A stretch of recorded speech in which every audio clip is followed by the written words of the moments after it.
I was always ignored by my parents.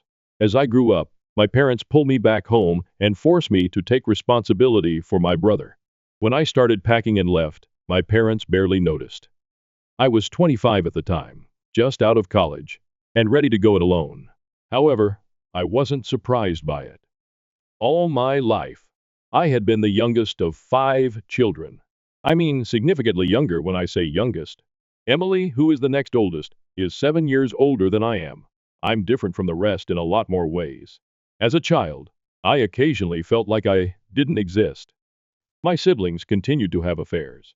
Everything was left to me to handle. You've heard of glass children? Youngsters whose siblings demand so much attention that they are ignored or become invisible. I guess I was. My brothers were constantly in and out of treatment programs, therapists' offices, and hospitals for whatever reason. I became the kid who didn't require much, since I was okay. I didn't cause problems, because I wasn't as ill or having difficulties as others were. So I was overlooked. I don't think that was intentional, but that's how it ended up. I didn't get the best attention. I can't say I had a terrible upbringing. I had everything I could possibly need in terms of food, shelter, and clothes. However, I didn't exist emotionally. No one asked how my day went or whether I needed homework assistance. I improved my self-entertainment skills. It turns out that my friend played video games. Books gave people a way to escape. I would immerse myself in imaginary worlds while my brothers were losing themselves in real-life problems. I guess it was a survival strategy, although I didn't know at the time. Since I knew I wasn't creating any issues, I kept under the radar. I was not required to volunteer as a caregiver, in contrast to some others who had ailing family members. All of that was handled by my parents. I guess this was how they protected themselves, but they ignored me in the process. Although I didn't receive much attention, I also wasn't pressured to mature too soon. When all of your efforts are focused on keeping one or more children alive, the person who is not in crisis gets lost. I was that person. It wasn't completely awful. Laura and Sophie, who were basically my saviors, became friends by the time I was 9. We connected over that unspoken knowing, even if their houses weren't very attractive either. All we had to do was understand one another. We didn't need to tell each other why we felt ignored or invisible. We would spend hours at one another's houses to avoid the drama in our own families. Compared to the family I was born into, Laura and Sophie felt more like my own family. By the time we started middle school, we were clinging to each other like lifeboats in a hurricane. It wasn't much different in high school. My relationship with my parents remained distant, but my relationships with Laura and Sophie grew closer. We had ups and downs like any other adolescent, but the three of us remained close. We decided to attend the same university after graduating together. It was almost a given when it came time for college. We would go together, of course. It had nothing to do with academics or the school, but rather with maintaining our small family. After doing so, we remained inseparable for 4 years. After graduation, we decided to move to a different state, away from the chaos we were accustomed to. We set up our life in a tiny apartment. It was wonderful to be out on our own and finally focus on ourselves, rather than balancing years of familial burdens. My parents barely heard from me for a while after that. I didn't imagine they would suddenly become interested in my life now, because, to be honest, we hadn't talked much, even when I was living at home. My mother would occasionally text me, generally with trivial questions like, "How's work?" or "What are you up to?" However, we rarely actually talked about anything. It was better that way, or at least that's how I saw it. I no longer required their attention. Sophie and Laura were enough. For once, I didn't feel like an abandoned child because we all had our own lives and goals. I was rather proud to have started a small family of my own. When my mother called last year, that began to alter. Thanksgiving was a few days away. I knew something was awry when her name appeared on my screen because I hadn't spoken to her on the phone in over a year. The last time Mom called, it was to let me know about my sister's burial arrangements. So phone calls always made me wonder. She immediately got to work, asking me what time I was leaving for Thanksgiving at home. I was, to put it mildly, perplexed. First of all, I was unaware that they were even celebrating Thanksgiving because we didn't really observe holidays. We celebrated Christmas and Thanksgiving more times than I can count on one hand when I was a child. It was just not a trait of our family. Given our long-standing tradition, it seemed inappropriate to hear her ask in this manner. I told her I wouldn't be attending. I was planning. Laura, Sophie, and I had been planning a ski trip for months. I couldn't possibly cancel that with only 3 days' notice. Aside from that, I couldn't afford a last-minute plane ticket because I lived 2 states away. My mom didn't get it. She seemed as if I was being deliberately difficult when I tried to explain it to her, guilt-tripping me by saying that she would be alone herself because my dad was spending Thanksgiving with my brother Mike at the facility where he works. It seems that mom would spend the majority of the day alone while my dad was away. See, I got this. I understood why she wanted company, but she gave me 3 days' notice. She thought I would drop everything. When I told her again that I couldn't make it, she got upset and began to act as if I didn't care about the family. She said I was self-centered. After that, she hung up. For a while, I sat there feeling a peculiar mixture of regret and bitterness. Where had they been for me all those years? Even though I felt bad for abandoning her, I was now the bad guy for not dropping everything to go home after not hearing from them for months. I searched through my old books for something I might have missed. However, nothing was present. Thanksgiving is not mentioned. You didn't say you wanted to come see me? I was more perplexed by this last-minute guilt trip than anything else. Later that night, I texted her to let her know that I would also be unable to attend Christmas. We planned to go on another excursion. She never responded when I said that I would love to catch up after the new year. I made an effort to be civil. The fact that a few days passed with no reaction was not shocking. I made an effort to get rid of the weird feeling that had entered my stomach, but it persisted. In hindsight, I think that phone conversation was only the beginning of something much bigger, something I hadn't anticipated. At that time, I had no idea how far this disaster would spread. I thought things would settle down after that odd Thanksgiving discussion, but my dad texted me a week or so later. I never get texts from my dad. He's more of a talk when necessary type of guy, let me tell you. I therefore thought there must be a severe issue when his name appeared on my phone. However, what I read when I opened the message seemed implausible. I genuinely burst out laughing. If you don't come home for Christmas, I'm cutting off your college payments. What exactly? I received my degree 3 years ago. No more college payments needed to be stopped. I tried to be lighthearted at first, thinking that perhaps he had confused me for one of my siblings or something. 3 years had passed with no payments. Check your bank account, maybe? That, I thought, would be the final word. I reasoned that he would realize his mistake, laugh it off, and move on. Nevertheless, my phone buzzed again a few hours later. The message was longer this time around. Yes, my dad was very angry. He went on to talk about my selfishness, how I was abandoning the family, and how I didn't appreciate all the sacrifices my parents had made for me and my siblings. At this moment, I was just staring at my phone in amazement. I had never once made a request of them. To be honest, I was unaware that they believed they were covering my education expenses. All of my costs, including tuition, had been covered by Grandma. To be honest, I was relieved that she wanted my parents to be removed from that area of my life and out of the spotlight. My dad was trying to put me through this whole guilt trip, and it seemed completely unexpected. I'm sorry you feel that way, but Granny paid for my college. After the holidays, I'm glad to catch up, but I already have Christmas plans, I said after taking a big breath. I assumed that would end it, but it didn't, of course. Instead, he became more focused. He started talking about how the family was supporting me, how I was rejecting them, and how I didn't care about them twice. I was just done, if I couldn't even try to spend the holidays at home. It seemed so absurd. When I moved out, people barely noticed that I had been living alone for years. Now, all of a sudden, I was abandoning the family because I was not returning home for Christmas. The more I considered this, the more angry I got. I tried to brush it off and move on. but I couldn't help but notice how hypocritical it seemed. They hadn't inquired about my well-being, asked if I needed anything, or checked in on me for months. But I was supposed to drop everything and run when they asked for something.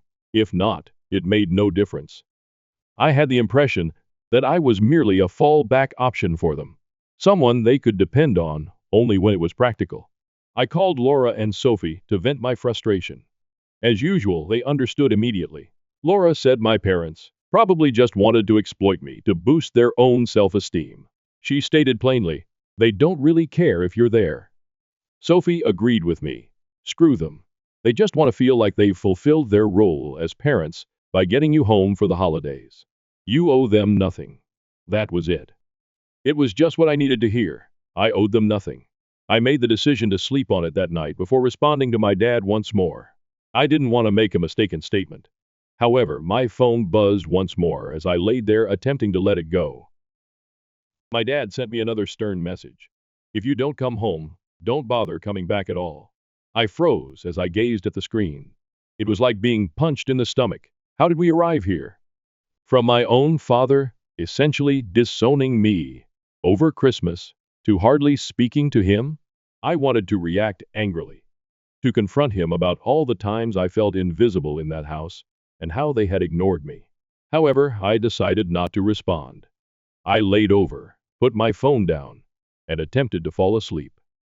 I had no intention of letting this derail my vacation plans. I received multiple more texts the following morning, this time from my mother. I couldn't help but giggle, since they were more of the same. Expressions of displeasure and perplexity over why I was being so detached. Separated? They were just now realizing that I had been aloof throughout my life. I ignored the books and focused on preparing for the ski trip. This had taken months of preparation, and Laura, Sophie, and I refused to let my parents bring me down with shame. We drove the following day, and I felt liberated for the first time in a long time. I wasn't feeling guilty about it, not with my parents in mind. I was content to spend time with the people who genuinely loved me. Naturally, though, things can't stay that way forever. My mother sent me another letter in the midst of my trip, just when I thought I could relax. It had nothing to do with Christmas this time. If I don't come home soon, she added, they'll have to start making decisions about my future without me, which I don't enjoy. That's when it struck me. It had nothing to do with Christmas or the holidays, did it? They were planning something bigger, something much more. Maybe it was about my brother Mike, maybe about the house, or the family finances. However, I was aware of one thing. They wanted me to be involved in whatever it was. Not because they were missing me. They needed me for whatever reason. That was their insurance strategy. The realization came as a shock. All this time, I thought they were just trying to guilt-trip me into a homecoming for Christmas. I was never personally concerned about it, though. It was all about them. They cared because they wanted to spend time with me. They didn't care if I was present, and I refused to allow them to drag me back into their mess. After that, I stopped reading their messages. I made an effort to be in the moment and not think about what was waiting for me at home as I spent the remainder of the ski trip with Laura and Sophie. We drank too much hot chocolate, joked, and went skiing. It was just what I needed to re-energize. However, the peace would not endure. After the ski trip, I came home and made an effort to reorganize my routine. It felt good to be temporarily removed from all the family conflict, but I knew it would only last.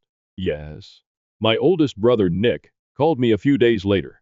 It had been months, perhaps longer, since we had spoken. I therefore knew this would not be a casual talk when I saw his name on my phone. Nick was the one brother I ever thought would be sympathetic to me. I always believed that our relationship might have been better because he wasn't as ill as our other brothers. However, he was enmeshed in his own life, just like the rest of our family. When his name appeared, I paused. Curiosity won me over, even if I wanted to ignore it.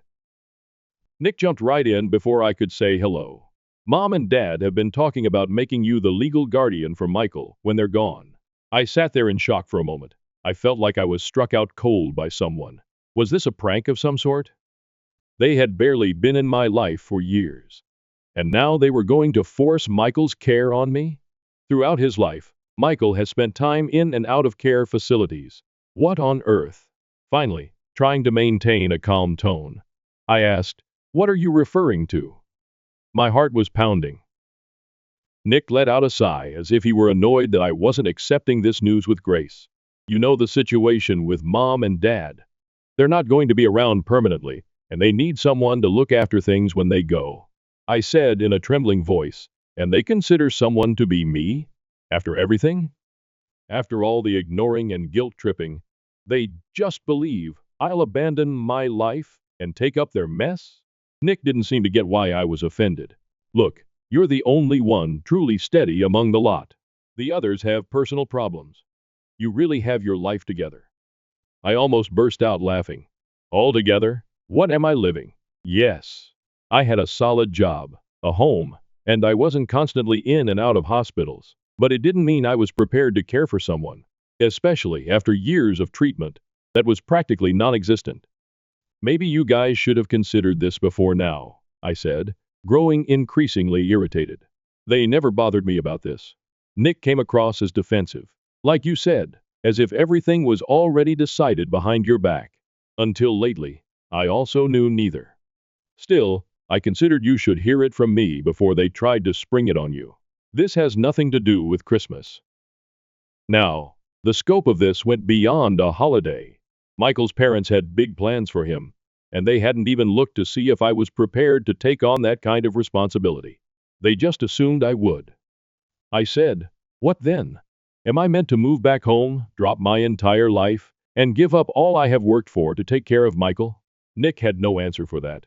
I didn't give a damn. I had been ignored my entire life because I wasn't causing trouble. Despite his attempts to convey how hard things were for our parents and how they were balancing Michael's care problems, since I wasn't crumbling like the others, I was destined to assume this massive responsibility. There was not enough fairness. I interrupted him in the middle and said, "I'm not doing it. I won't be their backup." Not here. For a minute, Nick remained quiet. "They didn't care about me for the last 25 years, and they don't deserve to make me answerable for anything now," he continued. "I get it. I do. Indeed. Still, you are a member of the family." I wanted to yell when I heard the word family. A family? Which family? The family that abandoned me while I was growing up? The family that only gets in touch with me when they need something? I did belong to the family, but only because it was convenient for them, I said, sounding resentful. "They turned their backs on me a long time ago. I'm just finally walking away." There was silence on the other end of the telephone. After letting out a sigh, Nick remarked, "I'll tell them." After hanging up, I sat there and stared at the wall while attempting to sort everything out. There was a part of me that wanted to shout, throw something, and release all the anger I had accumulated over the years. Nevertheless, I simply felt lethargic and, to be honest, exhausted. I completed their contingency plan. I was expected to step up when things become difficult, but I was done being invisible when it was convenient. I didn't hear from Nick or my parents for a few days. It was as if they were waiting for me to realize my mistake and become the good daughter they had suddenly decided I should be. Even if I changed my mind, I would not move. I got a letter in the mail one afternoon. I wasn't going to let them burden me with their problems because I had my own life. This was from my mother.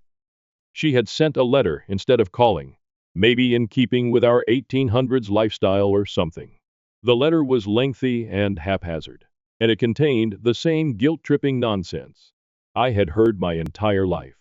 She went on to talk about how much they relied on me, how hard their lives were, and how they weren't sure what to do if I weren't there. What really got me, though, was the letter's final line. "Emily, we are not asking for much," she wrote. That's when I realized they weren't begging me to be a part of their everyday life or missing me. This had to do with their wish for someone to clean up their mess when they were gone. When the family was gone, someone was needed to fill in. It was convenience, not connection or love. They wanted to patch things up because I was the only one who wasn't crumbling. I ripped the letter to pieces and tossed it in the trash. When I folded up that letter from my mother, I felt like I had gone as far as I could. I'm finished. I had nothing else to say to them. After years of disregard and usage when it was convenient, they wanted me to take the burden? Of course not. That, I decided, was the end. I blocked their phones after throwing away the letter. It was not the end, of course. A knock on my door occurred a few weeks after I had blocked their numbers. Since it was a weekday, I didn't anticipate anyone. I thought it may be a delivery at first, but my mother was simply standing there when I unlocked the door. She stood on my front porch as if she had a lot of right to be there. I hesitated, unsure if I should slam the door in her face or listen to her. Her appearance had altered. Maybe she was older. Maybe she was just more tired. She wasn't the same woman I'd known growing up, for whatever reason. I was unable to determine if it was the years, the stress, or another factor. I didn't feel sorry for her though, not after everything. I tried to speak steadily as I asked, "This is where you are working?" She took a while to respond. She just stood there, looking at me as if she had forgotten who I was. "Finally, we need to talk, Emily," she said. I let out a groan. "No, we truly do not. I have said all I need to say." She took a step forward as if she were going inside, but I remained motionless. I had made the decision to let her in, despite all the deceit and guilt trips. Knowing I wouldn't move, she paused, and her voice grew softer. "Your father's condition is growing worse. He visits the hospital, in and out. We have no idea how long he has left my Emily." I had no idea what to do. "Your father is dying." The card was the one she had been waiting to play. She didn't say anything direct, but I could tell what she was attempting to say. And see, I'm not ruthless. I didn't want my dad to suffer. However, I couldn't just abandon everything and rush to their side like a docile child after everything they had done to me. "I apologize," I responded, attempting to sound composed. "Still, this is not my issue. Years of figuring this out have gone between you and Dad. You cannot simply turn here right now and expect me to make everything right." She gave me the impression that I had struck her. "I'm not calling for your fixing of anything," she replied. "Simply put, I need you there for the family." Once more, that word, family. I almost burst out laughing. Which family? The one who turned away from me 25 years ago? The one that only speaks with me when they need something? Mom, that family is not what we have. That's manipulation. I thought she was going to argue with me, but she just broke down in tears. My mother began crying on my doorstep, and I was at a loss for what to do. Furthermore, I couldn't just watch her cry.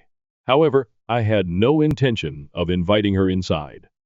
"Look," I replied, lowering my voice despite myself. "I understand this presents challenges for you. I really do. I am not, however, your fallback option. I won't be the one to come and put things under control. You have to face the consequences of your decision." For a minute, I saw anger flicker over her face as she dried her tears and looked up at me. "Emily, we did the best we could. You are not aware of what it was like raising all of you and juggling everything. We were trying to keep everyone else alive. Hence, we ran out of time for you." I had heard the same explanation a million times before. I had a firm voice. I said, "And that's not my fault. You decided to bear 5 children.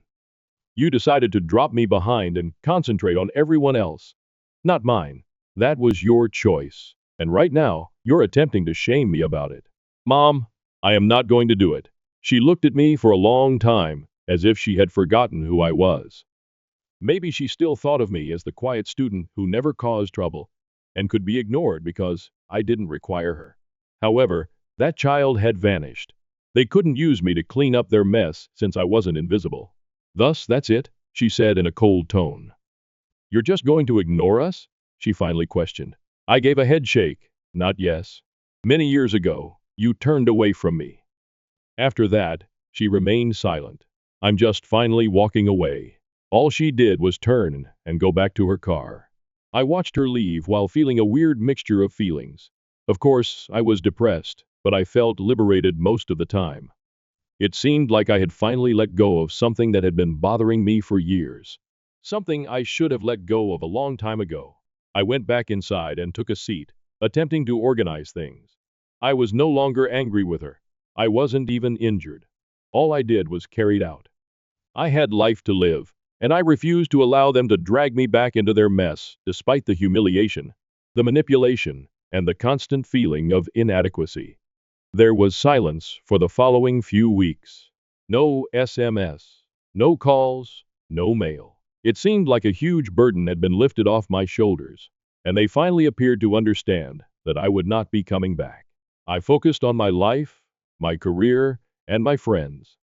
I didn't keep an eye on myself, anticipating the next guilt trip. I was defying established conventions. Their expectations were no longer a burden on me. After about a month, Nick sent me an email. It was only a few sentences long, but it covered everything I needed to know. Last night, Dad passed away. I'm not sure how to feel. I thought you ought to be aware. I spent a lot of time looking at the email. It wasn't shocking to me. This was headed my way, I knew. To be honest, I didn't feel depressed or anything else. Actually, I did nothing. I thought about answers for a while. I thought about calling Nick to see how he was doing, and maybe even to offer my condolences. But then I realized that this was only another stage in the same cycle. Another chance for them to pull me back in. And this time, I hadn't been duped. Without replying, I dismissed the email and continued with my day. I had finally come to terms with leaving their world. I was publicly humiliated by my family at my sister's lavish wedding. Am I the asshole for peeling back the mask of their ideal family? The crystal champagne flute trembled in my hand as I watched my sister Serafina glide down the altar. The frothy mixture of silk and lace she wore for her wedding was worth more than my annual salary. As soon as I noticed my mother's icy look from the front row, I knew. It was an error of mine to be here. The disappointment to the family, the uninvited sister, who dared to attend Serafina's ideal society wedding. I took a seat further back in the large ballroom.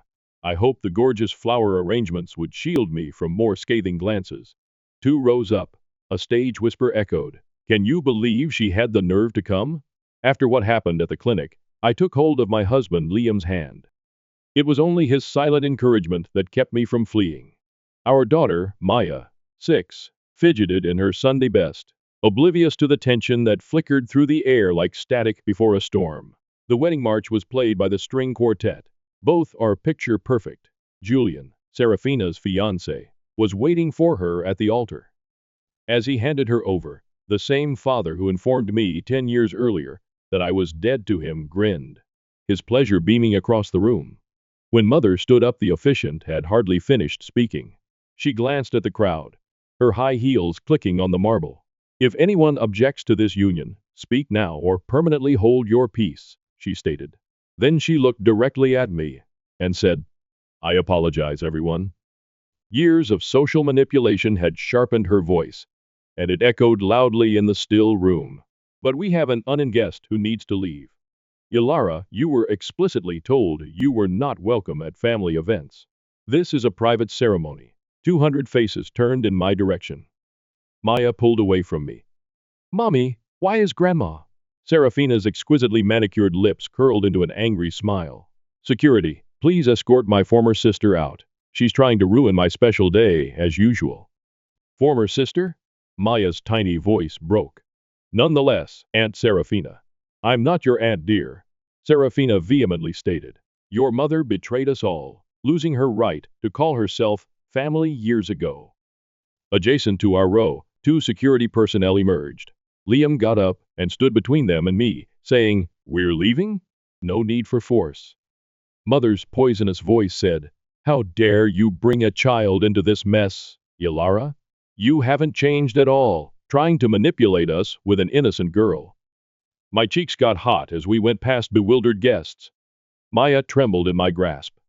Like poison darts, the whispers followed us.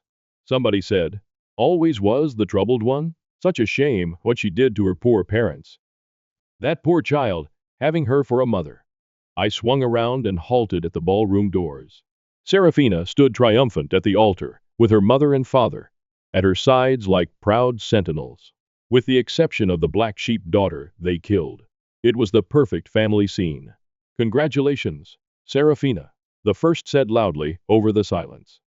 I hope the basis of your marriage is more honest than that of your life. For a moment, her smile faltered. Excellent. I'll tell her what I know. In the lobby, Maya broke down in tears. Why don't they love us, Mommy? I embraced her while observing Liam's worried gaze across her head. He was aware of what this meant. My years of cautious composure were shattered. My hand was driven by their humiliation of me in front of my daughter. I stroked her hair and said, "Some people, sweetheart, aren't capable of real love." My determination growing stronger with each sob. For 10 years, I've stayed away, swallowing their lies. 10 years of watching Serafina build her perfect life on stolen dreams and buried secrets. But seeing my daughter cry, that's the final straw. They want to talk about betrayal? Fine. Time to show them what real betrayal looks like. I have everything to prove and nothing left to lose. Go for it, my sister. Go for it. The drive home after Serafina's wedding seemed to go on forever. With tears still apparent on her cheeks, Maya had slept out in the back seat. The silence between us stretched like a rubber band on the verge of breaking, and Liam's knuckles were white on the steering wheel. Finally, he muttered, "You shouldn't have gone," in a quiet voice, so Maya wouldn't wake up. We discussed this. Dozens of social media alerts about the tragedy flashed as I followed the edge of my phone's screen. They made my daughter weep. Liam. Our daughter. And whose fault is that? He replied, his jaw clenched. You knew exactly what would happen. He made a left turn toward us. You wanted it to happen, perhaps because there was truth in it. The charge was more painful than I thought it would be. Pull over, Liam. Pull over right now. He pulled the car into an empty lot. Moving between faded parking lines, I fled in search of air that was not dense and devoid of unsaid words. My sweaty skin felt frigid against the twilight air. Liam left the car running for Maya and followed. Talk to me. What's really going on? I sounded brittle when I left. Did you see her face? The way she looked at me? You never wanted to discuss it before. Perfect. Serafina told everyone why I was disowned. You know what she told everyone about? The words had a vinegar-like flavor. She told them I stole from the clinic and embezzled money allocated for patient treatment. Anyway, she's working there right next to Father, probably. Liam was not an expert.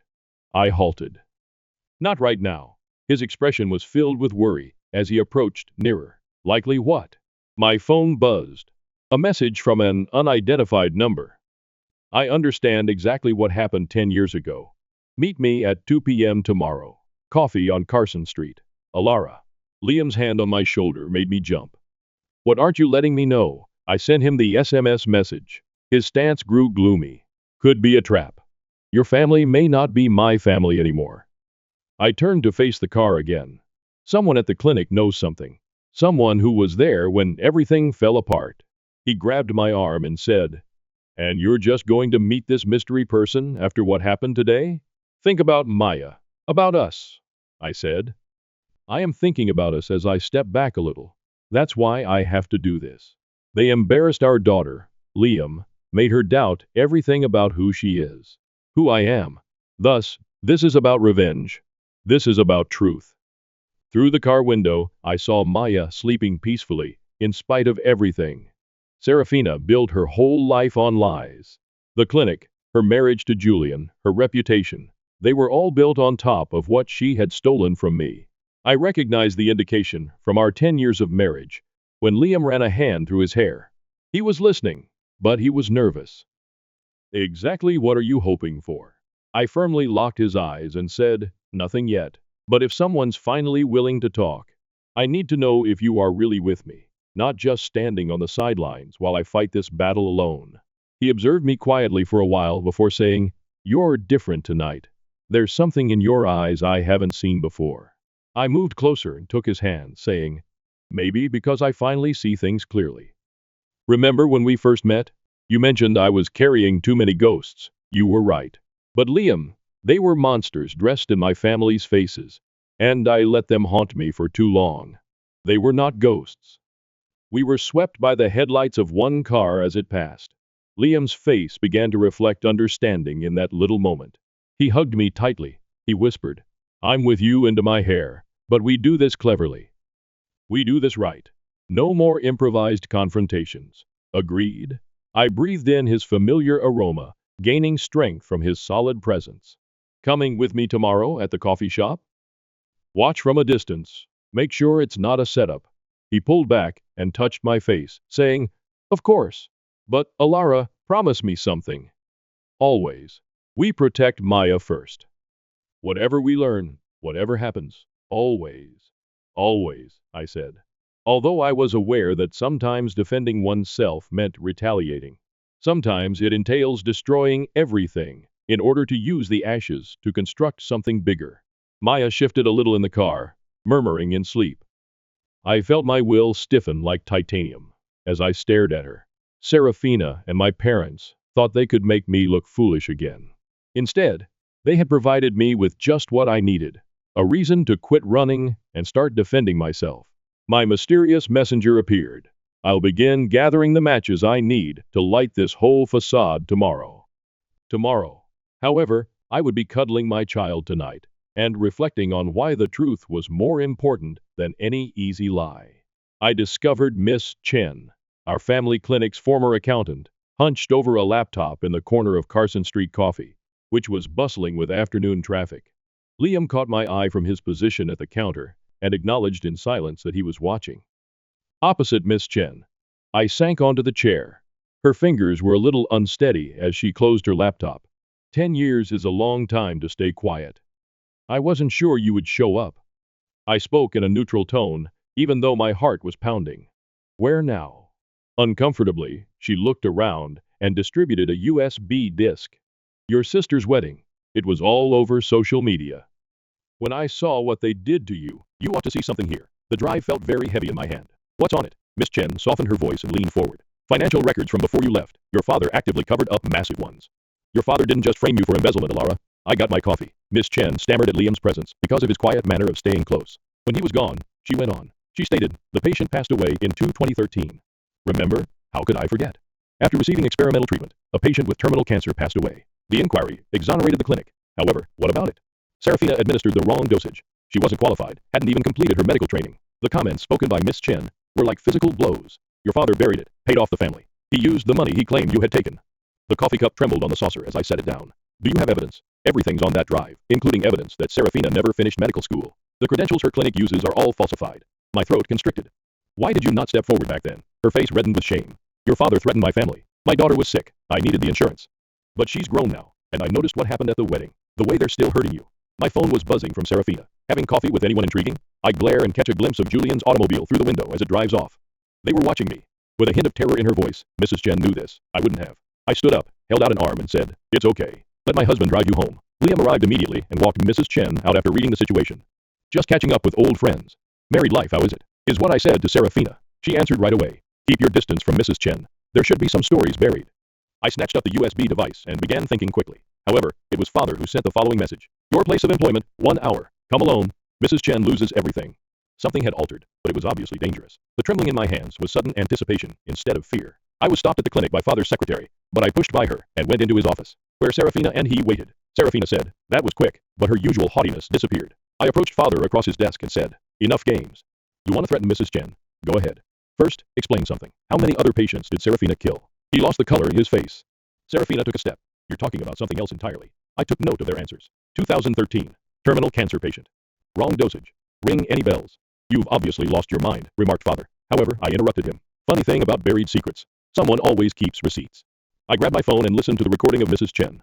Wonder what the medical board would find. For my phone, Serafina pressed forward. Her front fell apart as I sidestepped with ease. You are bluffing. Try me. I turned to face father. You destroyed my life to protect her. Framed me for theft. Erased me from the family. All to cover her mistakes. He spoke in a cold tone. That which was required. Serafina had promised. You were always difficult. Complicated. I laughed, and the sound was so harsh that they both flinched. I was the only one speaking the truth. Now I have evidence. What do you want? Asked Serafina. I walked over to the door and put my hand on the handle before hesitating. I smiled this time, as I saw decades of pain solidify into meaning. Want? I want you both to know what's coming. Every lie, every cover-up, every patient you've put at risk, it all comes out. This time, I'm not the one that vanishes. I ignored their objections as they followed me out. I had enough facts in my pocket, thanks to the USB drive to destroy their perfect world. Allow them to attempt to stop me, the young child I was. No longer scared. They should have been terrified of me. Financial documents, fictitious credentials, and patient records were among the contents that splattered onto my laptop screen from the USB stick. With every item, the evidence against my family grew stronger. As I answered an email thread from mother and father, my hands trembled. I turned the television to reveal Liam, pacing our home office. "You need to see this," I murmured. His jaw locked. He leaned forward to glance over the files. To my own ears, my voice sounded distant. They knew about the other patients. 3 more deaths, all covered up, all credited to natural causes or equipment faults. The doorbell rang. Through the window, I saw Julian's expensive car arrive into our driveway. I took Liam's arm as he approached the entrance. "Let me take care of this." The confident man from Serafina's marriage was nothing like Julian. His eyes were darkened by deep wrinkles, and his tie was untied. "We must chat, Alara." With a deliberate lack offer, I led him to the kitchen. His wedding band was a toy. His eyes swept across my laptop. "Serafina told me what you had," he continued. "Whatever they're presenting to you, who's delivering what?" He ran a hand through his hair and replied. "The medical board investigators. They asked about disparities in Serafina's credentials yesterday." My heart raced, but my eyes remained unfocused. "I haven't contacted any investigators," he said. "Don't lie to me," in a voice that broke. He mumbled. "I know what she did, what they all did. I've been reviewing the clinic's records since the wedding, and I can't. I have evidence too. Things even you don't know about. But if this gets out, it won't just destroy Serafina and your parents. Other good people are involved, just following orders." My phone buzzed. It was a message from an unknown number. "An anonymous complaint regarding probable maltreatment in your house just arrived at your daughter's school. CPS has been notified." Panic rose, and the room swayed slightly. Julian saw how I responded. He whispered, "They're desperate. They will do anything to maintain this silence." Like pieces of ice, the words came out of me. "They're threatening my daughter." Julian replied as he leaned forward. "Let me help you. I can get you money, enough to disappear. Start fresh, somewhere else. Just hand over the evidence." There was Liam in the doorway. His manner stayed the same. Julian remarked, "I guess you should leave," as he stood up. "You don't understand. They'll fabricate evidence against you, Alara. Mark already called in favors with local authorities. They'll take Maya." "Get out," I said in the same tone. "Tell my sister and parents they just made their biggest mistake." After Julian went, I shook, but Liam held me, feeling determined instead of scared. He said, "We have to move quickly." Should they be involving Maya? No. I turned aside as my ideas began to solidify into a new plan. "We're running. Call your sister," at the newspaper. It's time everyone knew exactly who the Millers really are. My fingers raced across the screen, arriving at encrypted files that I had spent weeks gathering. "Alara, they killed Mrs. Chen. They'll destroy us if we run," Liam replied. "But they neglected something vital about cornered animals." "What's that?" I turned the screen in his direction and showed him the audio recordings, surveillance photos, and backup data from the parallel study I had been conducting with Mrs. Chen. Those fight hardest when they have nothing left to lose. I started sending emails to all of the major national news outlets. "Mother wants to play games with her granddaughter's safety? Fine. Let's see how she likes it when the whole world knows exactly what kind of monster she really is." According to Liam, this could backfire spectacularly. "Probably," I said as I sent the emails, and saw them disappear into the internet. "But I'm done playing according to their rules." The first national news alert appeared on my phone a few minutes later. The dispute was recognized, and this time, my goal was to completely destroy them rather than just disclose the facts. The police arrived at 3 in the morning. I started from the window of our bedroom as they took Liam away in handcuffs. Their accusations of embezzlement, conspiracy, and fraud echoing through the quiet street. All made up, all carefully planned to ruin him. Thankfully, Maya slept through it. I watched her quiet breathing from her doorway, knowing that I was the cause of this. Later, a call from father's number buzzed through my phone. His voice carried decades of trained dominance as he asked, "Are you satisfied? This is just the beginning, Alara. Walk away now, or tomorrow, it's her school calling with concerns about her home life." Quietly, I ended the call. I packed Maya's favorite stuffed animal, clothes, and her favorite photo album in her overnight bag. I had trembling hands. Liam's sister Claire arrived precisely 1 hour later, looking scared and bewildered. "It's just for a few days. Like a holiday with Aunt Claire," I said to Maya as she woke up. "But what about Daddy? What about you?" I hugged her and breathed in her comforting aroma. "We'll fix everything, I promise." After they left, the house appeared to be a tomb. I poured myself a glass, but before I could take a swallow, the front door was pounded. Serafina stood on my doorstep, her face smudged with mascara. "They are going to kill you." "What?" She pushed by me while hastily examining doors and windows. I overheard them speaking. "Father hired someone. They're making it look like a break and gone bad. Why are you showing me this?" "Because Mrs. Chen was my friend too." Her voice cracked, "and I cannot have another death on my conscience." For the first time in years, I genuinely looked at my sister.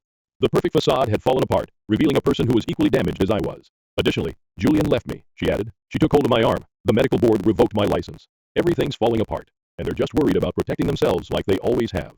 They're just worried about it. You have to run right now. Take what you can." The windows were brushed by headlights. Serafina stopped. "They're here." I told her to get out the back, as I was already making my way to my laptop. 2 minutes is all I need. Alara, go. I instantly uploaded everything to several secure servers. The front door shattered beneath the weight of powerful boots as she vanished. 2 males came in with their faces turned away. Expert. Clinical. I knew the expression. The same cold efficiency father always praised in his business dealings. "This can be easy or difficult, Mrs. Collins," the taller guy replied kindly. As they came closer, I looked aside and bought seconds. "My father sends his greetings. The Millers send their sympathies over your terrible accident." A clicking sound caused them to turn. Serafina held her phone while she stood there. She declared, "I live stream everything?" The men looked at each other. At that moment, I sprang toward the front door, but the shorter one grabbed me. My face erupted in pain as he hit me. I observed Serafina walk toward the man through blurry vision. "Run," she cried out loud. I staggered onto the street with blood in my mouth. My ears are ringing. Behind me, glass broke. I couldn't tell if it belonged to her or to me. She let out another scream. The lights flashed on in the dwellings of the neighbors. An automobile engine roared to life somewhere. Professional to the last, the men left my residence and made their way gently to their car. Serafina was asleep in the kitchen, her phone crushed close by, but she was breathing, and when sirens screamed in the distance, she started to stir with a whisper. "Did you get it?" she said. "The evidence?" "Yes." As she sat up, I pointed out the bruises that were already starting to form. I questioned, "Why did you come back?" She caressed her injured lip lightly and said, "Because I remember. Before they turned us against each other, I remember when you were my big sister. And I miss that person." The sirens approached. Soon there would be questions, remarks, and more lies from parents. Liam remained in prison. Maya had left. Everything I had constructed was in ruins all around me. However, what older sister Serafina said struck a chord with me. I felt something, not forgiveness yet, not at all. Nevertheless, it touched something deep, to know that we had both been manipulated by our parents and turned against one another for their own purposes. I said, "We have to end this." As my kitchen walls were illuminated with red and blue lights. Not just expose them, destroy them. Totally. As Serafina gazed at me, I saw my sister instead of my enemy for the first time in decades. I took hold of her hand, and we both felt the weight of our own wounds and our shared tragedies. We were like that, bloody but unbowed, when the police showed in the following day. Finally, together against the real demons in our story. Assume our parents would prevail. Their darkest horror was going to turn into their ideal family fantasy. The Miller Family Clinic's annual charity banquet served as our battleground. Serafina and I watched our parents work the rooms separately, acting as though nothing was wrong and that they hadn't attempted to have me killed the previous week. Mrs. Collins, one of the board members, touched my arm, surprised to see you here, given the circumstances. Using Mother's perfect social mask, I smiled. I wouldn't miss it. Father reached for the podium across the room. "Welcome, everyone. Tonight, we honor 30 years of serving our community." Serafina indicated that everything was prepared from near the AV stand. I reached for my phone. Liam's attorney had confirmed that Father's accounts offered concrete evidence of financial malfeasance, and that the charges against him had been dropped. "I'd like to share a video highlighting our clinic's achievements," Father added. Instead of the planned presentation, security footage took the stage as the lighting grew darker. Father, counting money at his job. Mother, threatening to alter patient records with Mrs. Chen. Each clip was completely damning, dated, and recorded. Shock rippled through the room as the audience gasped. Even though Father fumbled with the microphone, his voice was overpowered by the sound of him giving the command to beat me. Mother screamed, "Turn it off." But Serafina held the door of the A booth closed. I moved forward, my words echoing over the stunned silence. 30 years of fraud, corruption, and murder. Is this what we're celebrating? "Security," shouted Father. But the hired officers remained still. They were working for me tonight. I took a step toward the podium. "Just like the private investigators watching you, the forensic accountants tracking your bribes, and the lawyers building cases for every family you've destroyed." Mother's cool head broke as she lunged at me. "You unappreciative," Serafina replied. "Careful, Mother," as she appeared from the throng.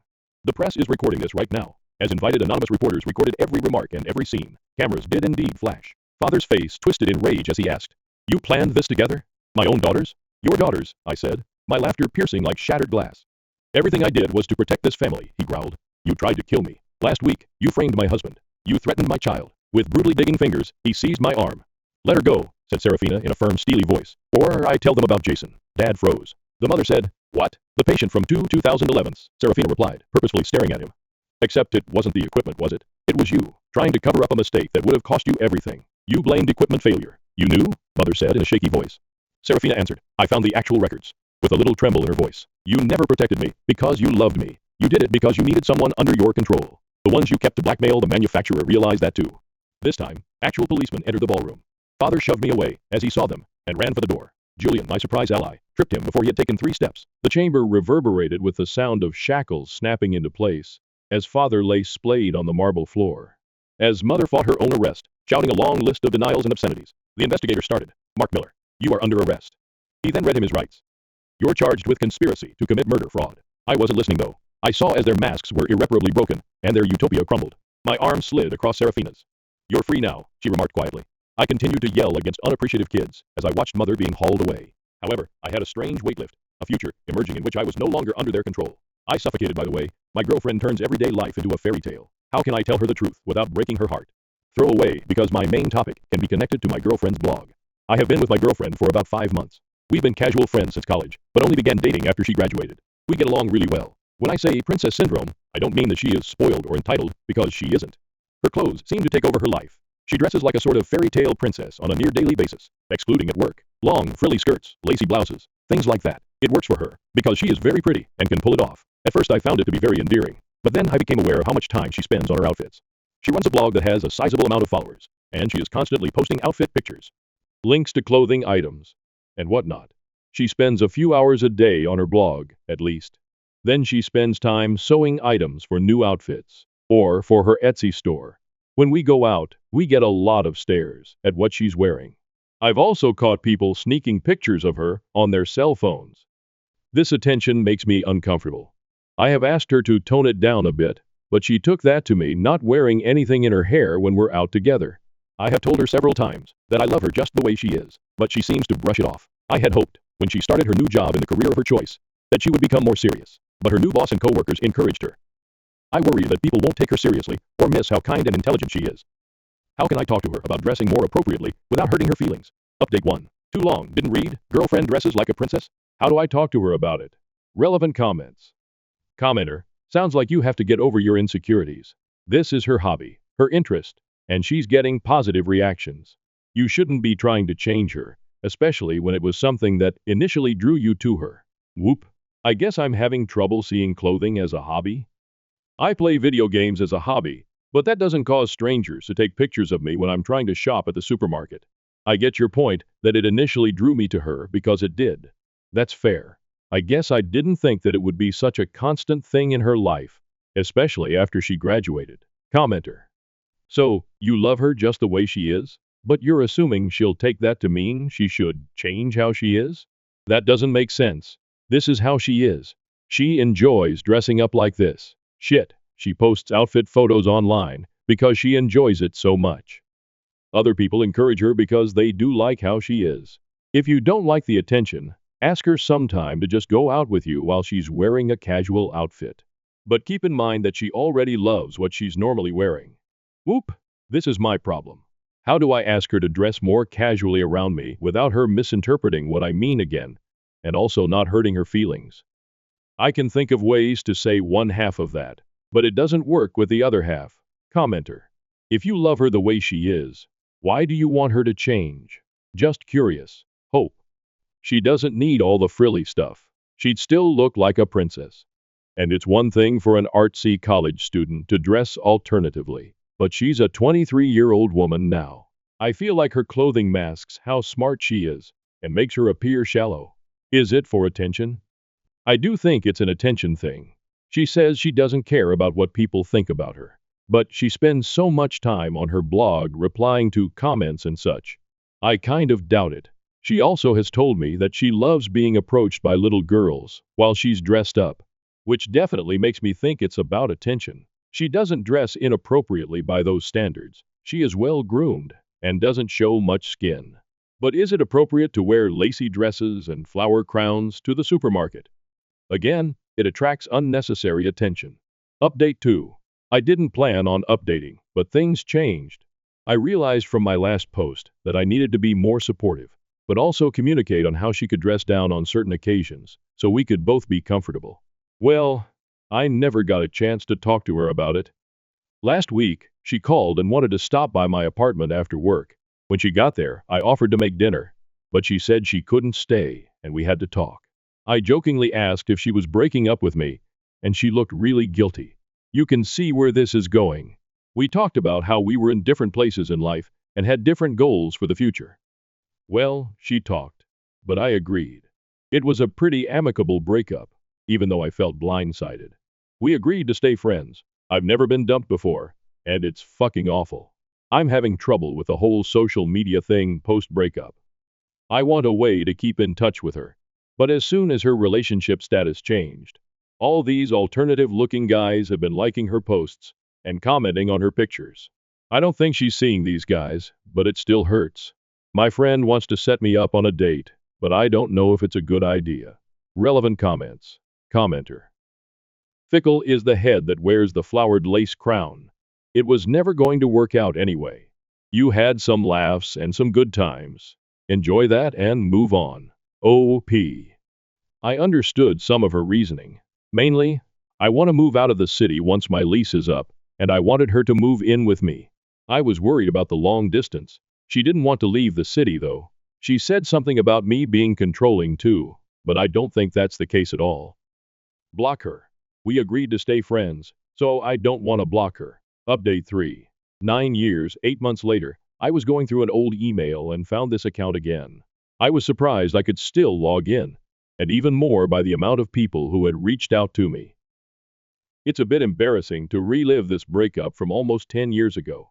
In retrospect, it wasn't meant to be, and I think I was reeling more from getting dumped than the loss of the relationship.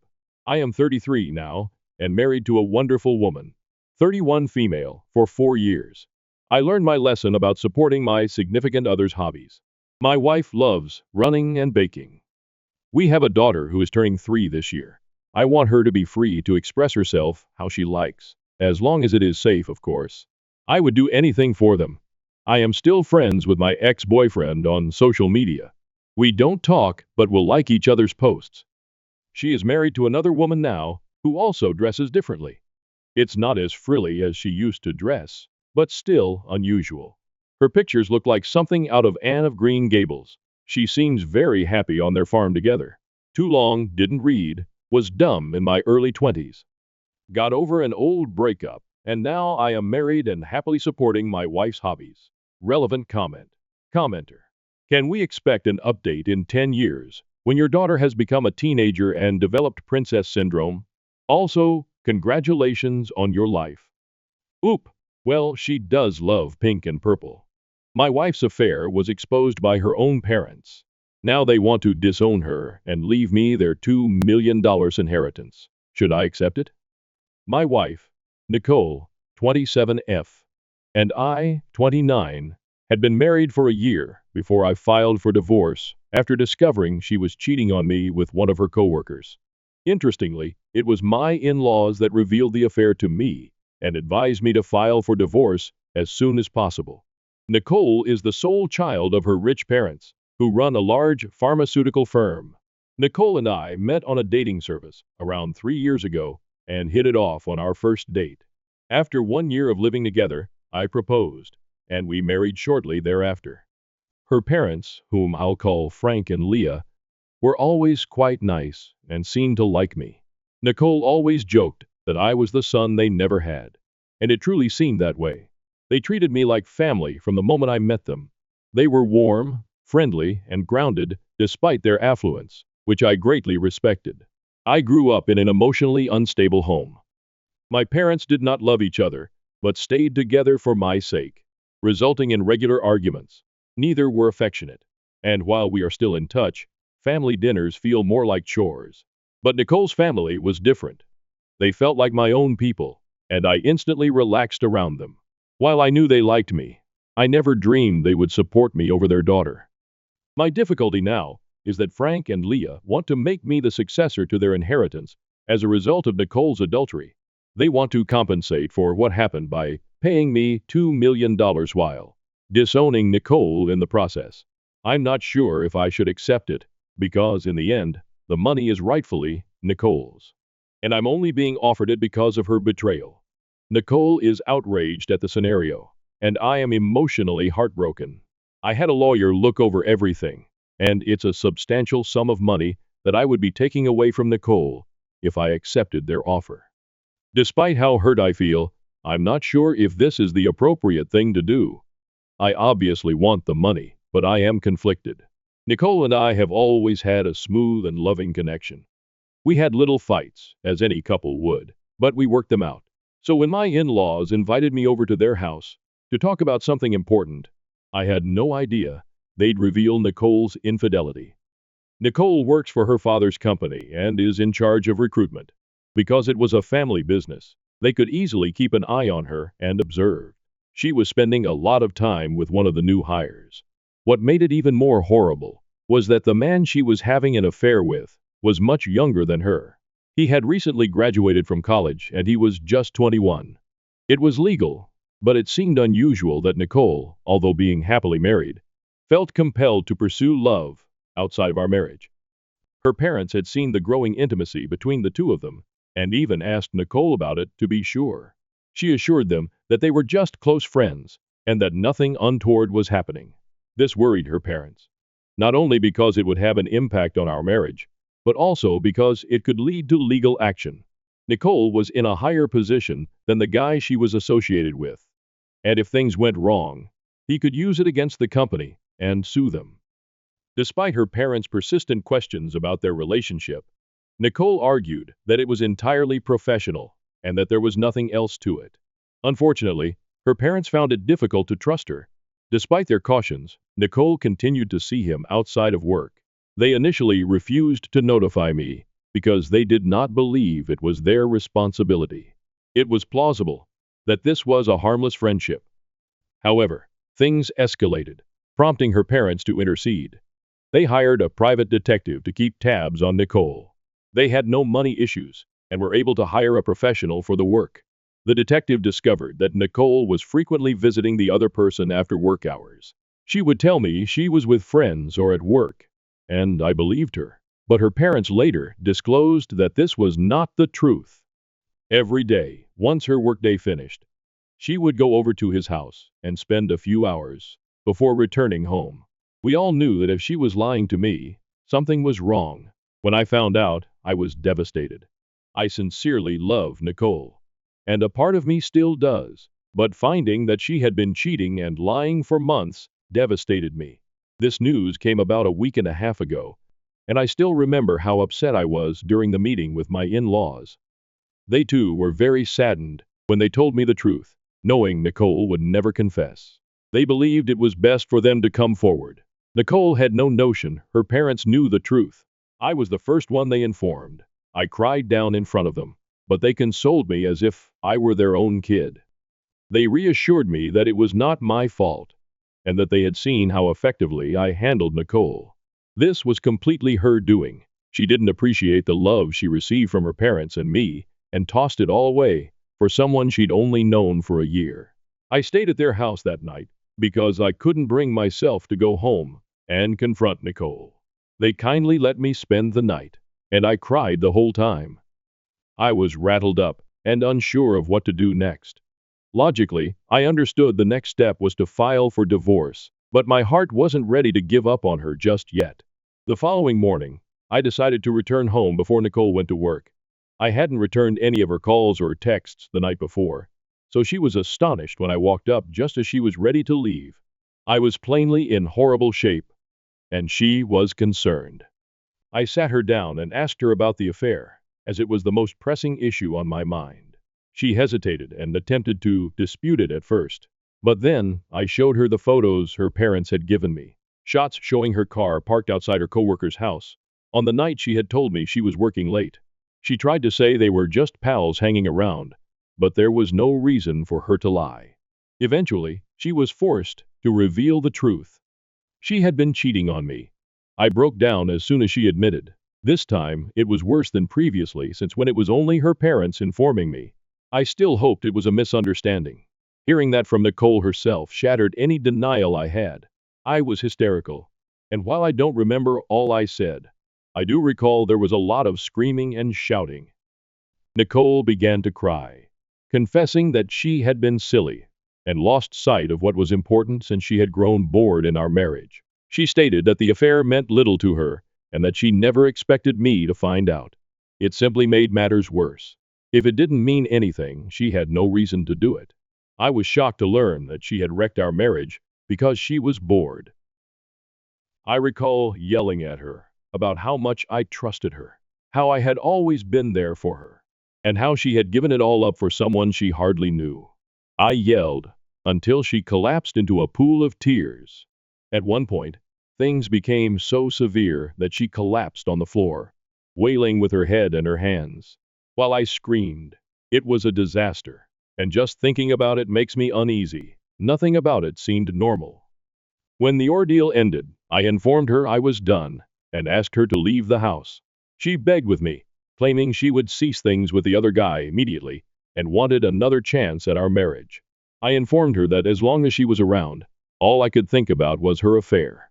I needed time to comprehend things, which meant she needed to leave. More disagreements ensued, with her claiming that we could work things out and that remaining together was the proper thing to do. At the time, I was still battling to understand that she had cheated on me. The decision to work things out or leave her was secondary. First, I wanted to digest what had happened, something I couldn't do with her around. I didn't want to breathe the same air as her, because she repulsed and irritated me so much. However, she refused to leave, which infuriated me to the point that I informed her I would leave instead. I couldn't take being near her anymore, She was still unhappy and told me I couldn't go because she wanted to work things out and stay married. She claimed it was all a mistake, and I couldn't leave her for something like this. I didn't even respond, just left. I didn't bother packing anything and instead began driving aimlessly, unsure where to go. I didn't realize I'd have to stay there overnight until I ran out of gas. I drove to the nearest motel and have stayed there ever since. Despite my best efforts to forgive and forget what Nicole did, our relationship has not improved. I simply can't. So last week, after 3 days of deliberation, I filed for divorce. I hadn't spoken to Nicole since leaving the house, despite her attempts to contact me. The reality is, I have nothing else to say to her, since what she did is something I can never forgive or forget. However, my in-laws have been in close communication with me, checking in on me on a daily basis to ensure my well-being. I've been talking to them since when I asked my own parents for aid. They weren't very helpful. They gave non-specific suggestions, such as do what feels right, which was neither comfortable nor useful. Feeling emotionally separated from my parents, I confided in my in-laws. I haven't told my pals yet, but I do need emotional support, which is why I've stayed close to them. Some people may find it unusual, but I'm extremely close to them and don't believe it's wrong. Nicole began messaging me more frequently after being served with the divorce papers, but I have yet to read any of her texts. I silenced her alerts so they wouldn't annoy me, but that doesn't mean I'd moved on. Everything still hurts.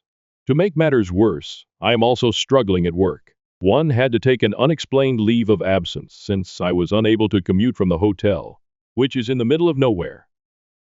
I am almost out of paid leave, and my employer recently called me to inform me that if I do not return to work soon, I will be terminated. This added to my worry because I have huge bills coming up. Divorce is expensive, and I'll need to start looking for a new home to live. I had been discussing all of this with my in-laws in conversation, expecting little support, but they shocked me. They told me that Nicole had put me in this situation, and they would rectify it. I had no idea what they were going to do, but a few hours later, they requested me to come to their house right away. Nicole was present, and they wanted us to sort things out, not necessarily about the divorce, but at least about who would reside in the house. They proposed Nicole stay with them while I required the house to keep my work. I was hesitant to go because I did not want to confront Nicole, but my in-laws persuaded me, and I eventually accepted. When I arrived at their house, I was frightened to meet Nicole after such a long time, but I tried not to let it show. For the first several minutes, we avoided looking at each other. We didn't notice each other's existence until my in-laws began conversing. My in-laws offered that I take over the house so Nicole could live with them, which made sense given that they all worked in the same place.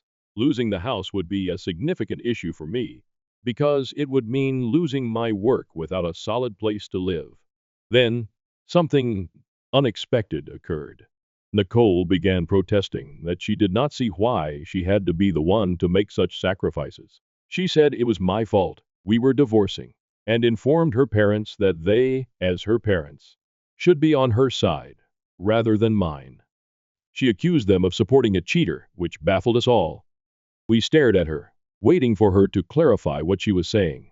Her tone was furious and full of conviction, and I began to believe she might have something to say that made sense. Unfortunately, she began spewing total rubbish, and I immediately knew she was just trying to make me look terrible in front of her parents so they wouldn't support me again. Nicole had no idea her parents had told me about the affair, so she probably assumed I had hired an investigator to collect those images myself. Nicole, completely oblivious of her parents' involvement, began fabricating a story, alleging that I was having an affair with a mutual friend.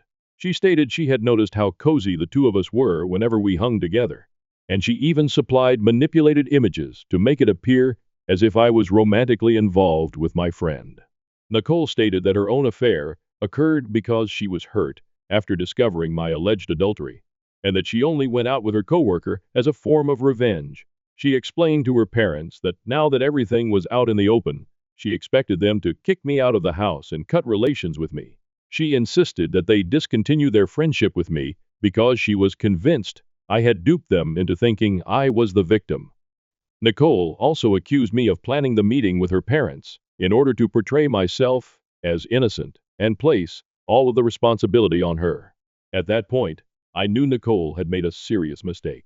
She had just dug herself a hole with her lies, hoping to expose me and regain her parents' support. Given the circumstances, that was an extremely poor decision. Sure enough, her mother began ranting at her almost immediately, claiming she couldn't believe Nicole believed they'd fall for her falsehoods and badly altered images. Nicole was visibly moved by her mother's reaction, as she had clearly not expected it. Her parents indicated that they had expected her to be honest after being caught, but she had instead become a lying cheater. They even apologized, claiming that they had failed to raise her correctly if she had become this person. Then came the big reveal. My in-laws revealed to Nicole that they had informed me about her affair and handed me the images. There was no point in lying anymore because everyone knew the truth. Nicole's expression at that moment was priceless. A massive battle erupted, which was unavoidable. Nicole felt betrayed and despised the fact that her parents had always treated me as if I were their own son, while willing to sell off their own daughter for my sake. Her parents, understandably outraged, called her stupid for not realizing sooner that they were the ones who informed me about the affair. After all, they had asked her about it several times, asking if she had a relationship with her coworker, which she had continuously denied. Nicole said that it had crossed her mind that her parents might have notified me, but she disregarded the possibility, feeling that as her parents, they would show her loyalty regardless of what she did. The dispute lasted a bit before Nicole rushed out. Claiming she didn't want to speak to any of us anymore, she stormed out, plainly agitated because she'd had enough of everyone. I felt sorry for her, because I could imagine how difficult it must be not to have your own parents on your side. After things had settled down, my in-laws informed me that they had made up their minds. They intended to modify their will and make me the sole successor to their inheritance, believing Nicole did not deserve it and that I was a better choice. It was a big decision, and I was hesitant to accept such a significant quantity of money, knowing that it would essentially be stolen from Nicole. I told them I needed some time to think it over because it was a huge deal, and I couldn't just agree without thinking about the repercussions. I wanted to make sure I was making the proper decision, so I requested time, and they obliged. They promised me that I would have plenty of time to make my decision. It's been a few days, and I'm still unclear whether it's the moral and ethical thing to do. While Nicole did break our marriage by infidelity, the amount I would inherit from her is significant, and I am not sure if it is fair. I've been thinking about it, and I'm at a loss. That is why I am here, to determine whether it is okay for me to accept my cheating, soon-to-be ex-wife's $2 million inheritance. Update 1. Thank you for your helpful feedback and support. I'm doing well emotionally, thanks to God. I've also talked to my friends about it, and they believe I should accept the money. After all, Nicole messed up, and if her parents want to make up by leaving me the money, I should let them. My buddies reminded me that Nicole not only cheated, but she also used false images to make it appear as if I was the one cheating. Her parents might have believed her if they hadn't already learned the truth. Nicole was ready to go to such efforts to avoid culpability, so I have no need to feel terrible about accepting the inheritance. I have made up my mind that I will not reject it. Nicole didn't care about my sentiments when she was out there destroying our marriage for a guy she barely knew. If she is going to be angry with anyone, it should be her parents, not me. Update 2. Today, I contacted my in-laws and informed them that I was willing to accept their offer. They were overjoyed and expressed gratitude for the opportunity to make things right following Nicole's actions. They informed me that Nicole had ceased contact with them and blocked them on all platforms following our argument at their place. She had also submitted her 2-week notice and quit her work, as had her affair partner. I was shocked. I knew Nicole enjoyed her profession, and I suspected her father was grooming her to take over when he retired. Now, he must find someone else. Nicole is clearly eager to give up everything because she refuses to accept responsibility for her own acts. My father-in-law's voice seemed disappointed. Despite Nicole's mistakes, she remains their daughter and only child. It fascinated me that my in-laws emphasized doing the right thing over catering to their daughter's desires, which very few parents would do. I attempted to console them, but words weren't enough, so I decided to go see them tomorrow and spend some time with them. I know they must be lonely and hurt. Update 3. I've been staying in a motel for a few weeks now after leaving my residence. Unfortunately, I was dismissed from my work. But the good news is that my father-in-law spoke with a friend and found me a far better job at his buddy's company. So I guess it's all okay in the end. The divorce proceedings have begun, and Nicole and I are pretty tense whenever we meet with a mediator. It's difficult for me to ignore her, but I need to.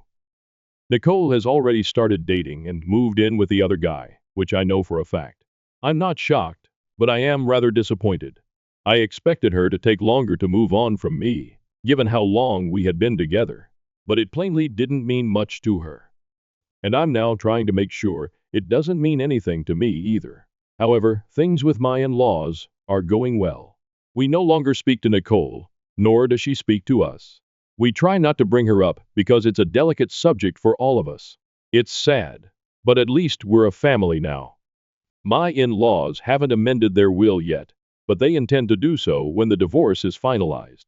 And they'll make sure Nicole isn't aware until after they're gone.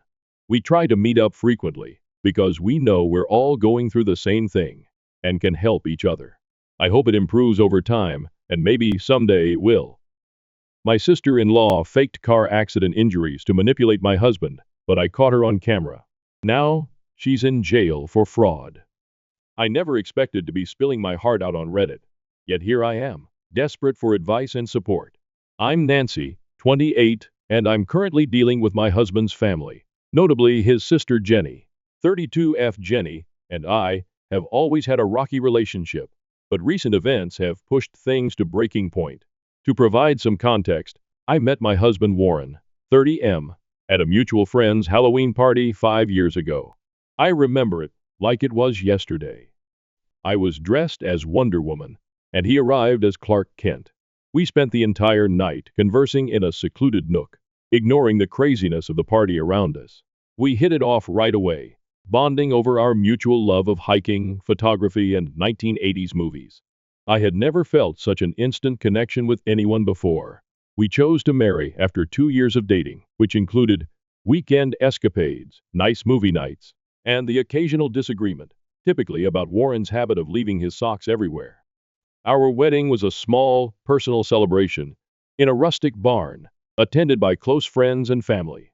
That was when I first met Jenny. Jenny made it apparent from the moment we met that she did not like me. She arrived late for the rehearsal dinner in a white outfit that looked strangely bridal. During her toast, she spent more time reminiscing about her childhood memories with Warren than wishing us success in our marriage. She even accidentally poured red wine over my outfit during the reception.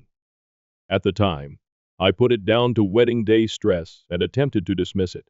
Jenny's behavior intensified over the months.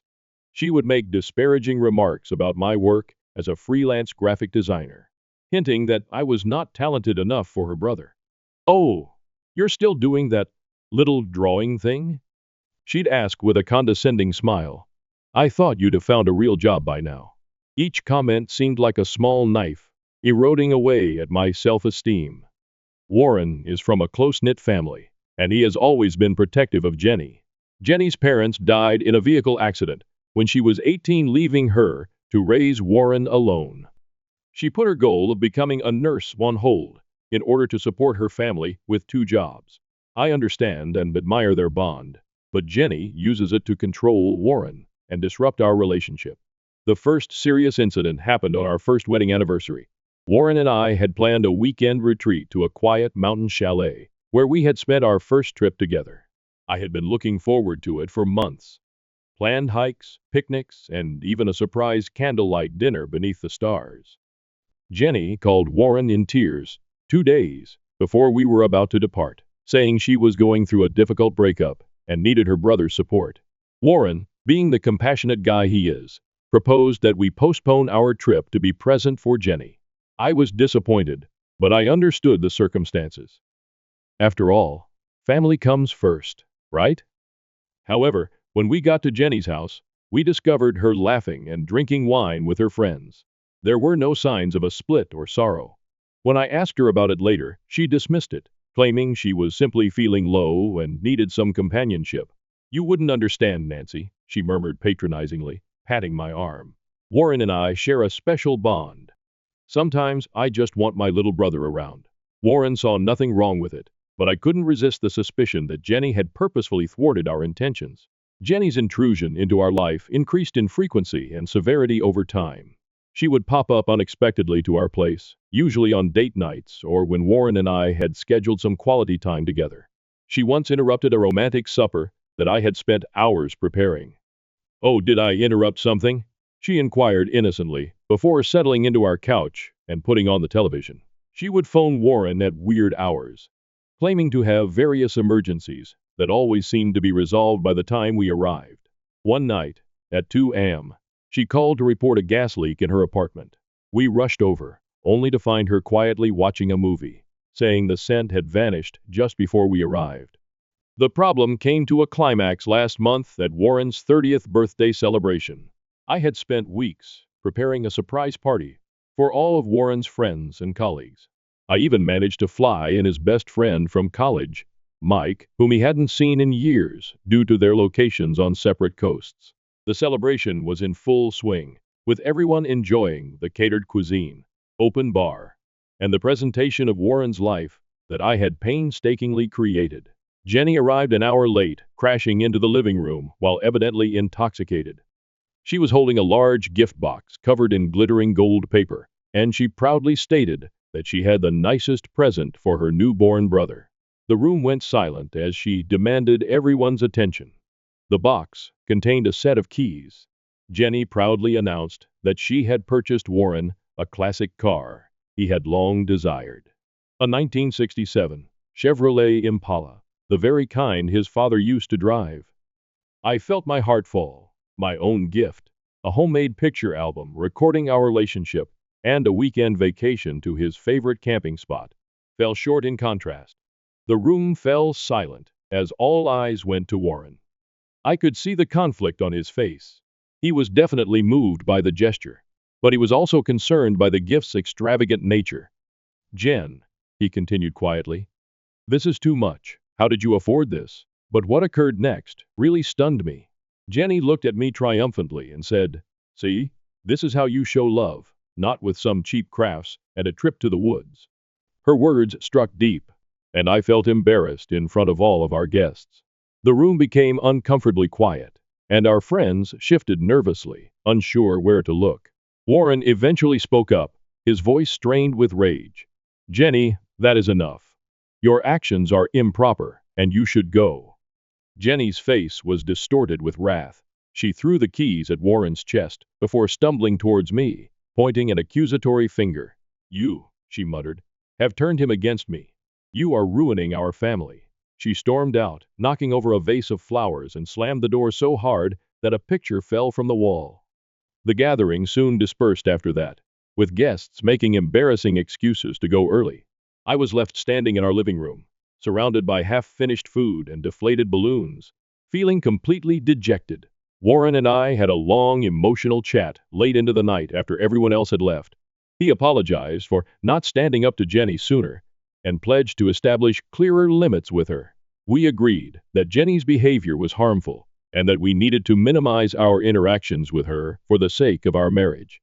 But as I looked into Warren's eyes, I could sense the sorrow and turmoil. How could I ask him to choose between his wife and his sister, who had given so much for him? The next day, Warren called Jenny to discuss what had transpired. He informed her that her acts were inappropriate and that she needed to apologize to me if she wanted to remain a part of our life. Jenny refused, claiming she had done nothing wrong and that I was causing difficulties in their family. "I'm the only real family you have left, Warren," she added, her voice full with sorrow. "Don't let her take that away from you.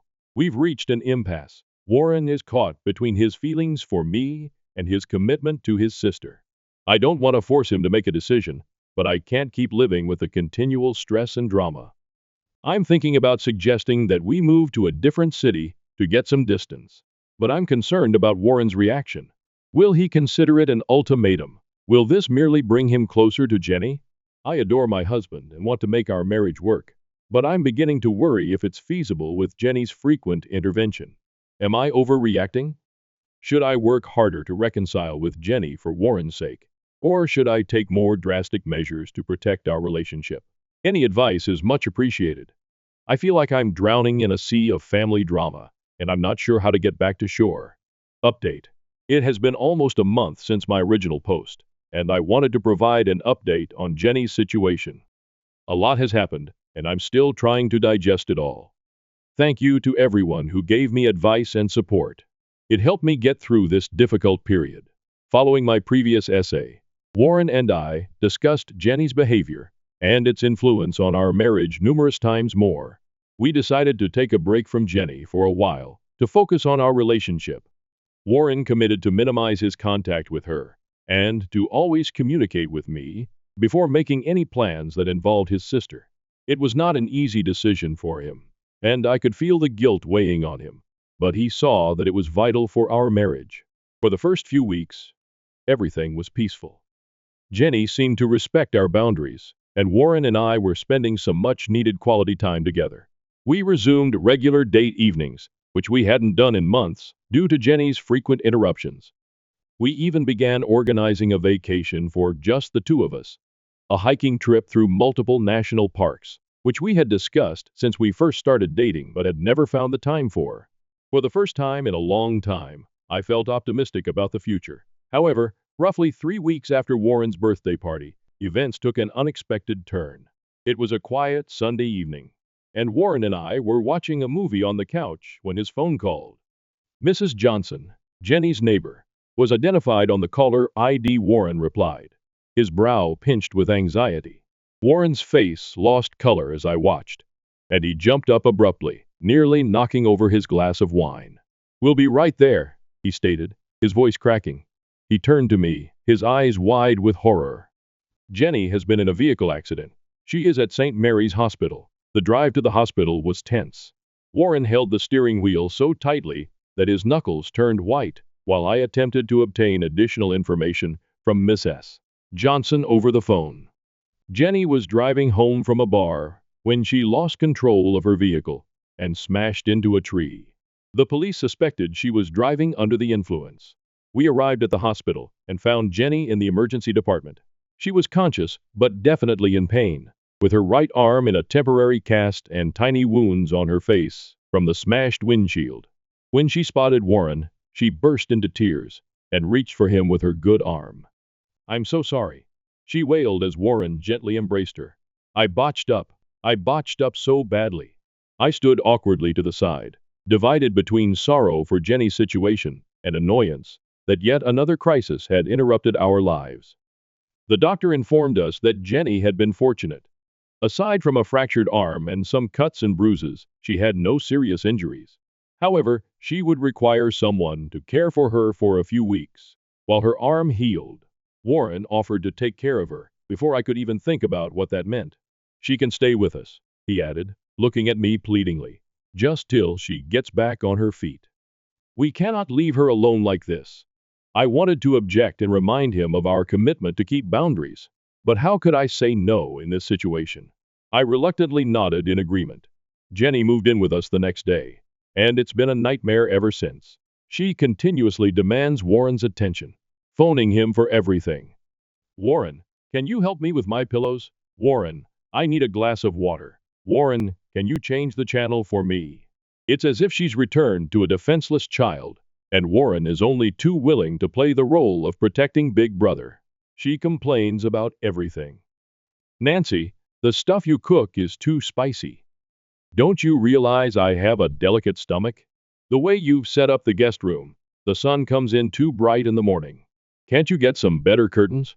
And just about anything else she can think of. I try to be patient, reminding myself that she is injured and likely in pain, but it is wearing me down. The worst part is that I am beginning to suspect Jenny isn't as helpless as she claims to be.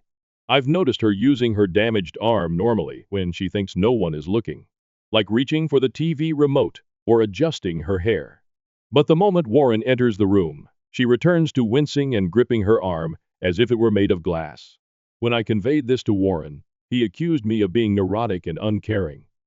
"She's hurt, Nancy," he replied, his voice tight and frustrated. "Why can't you just be supportive?" I felt crazy. Was I truly being unreasonable, or was Jenny manipulating us both? Things escalated last night when I overheard Jenny on the phone with a buddy. I hadn't intended to eavesdrop, but as I walked past the guest room to do laundry, I heard Jenny's voice, which was especially energetic and enthusiastic. Curiosity got the best of me, so I stopped outside the door to listen. "Girl, you wouldn't believe how well this is working out," Jenny said, laughing. "I have Warren waiting for me hand and foot. He's so concerned about me that it's almost too simple." She paused to listen to her friend's response. "The arm. Oh, it scarcely hurts anymore, but they don't need to know, do they? I believe I can stretch this out for at least another month. Maybe by then I'll be able to convince Warren that he's far better off with his real family." I felt like I had been hit in the stomach.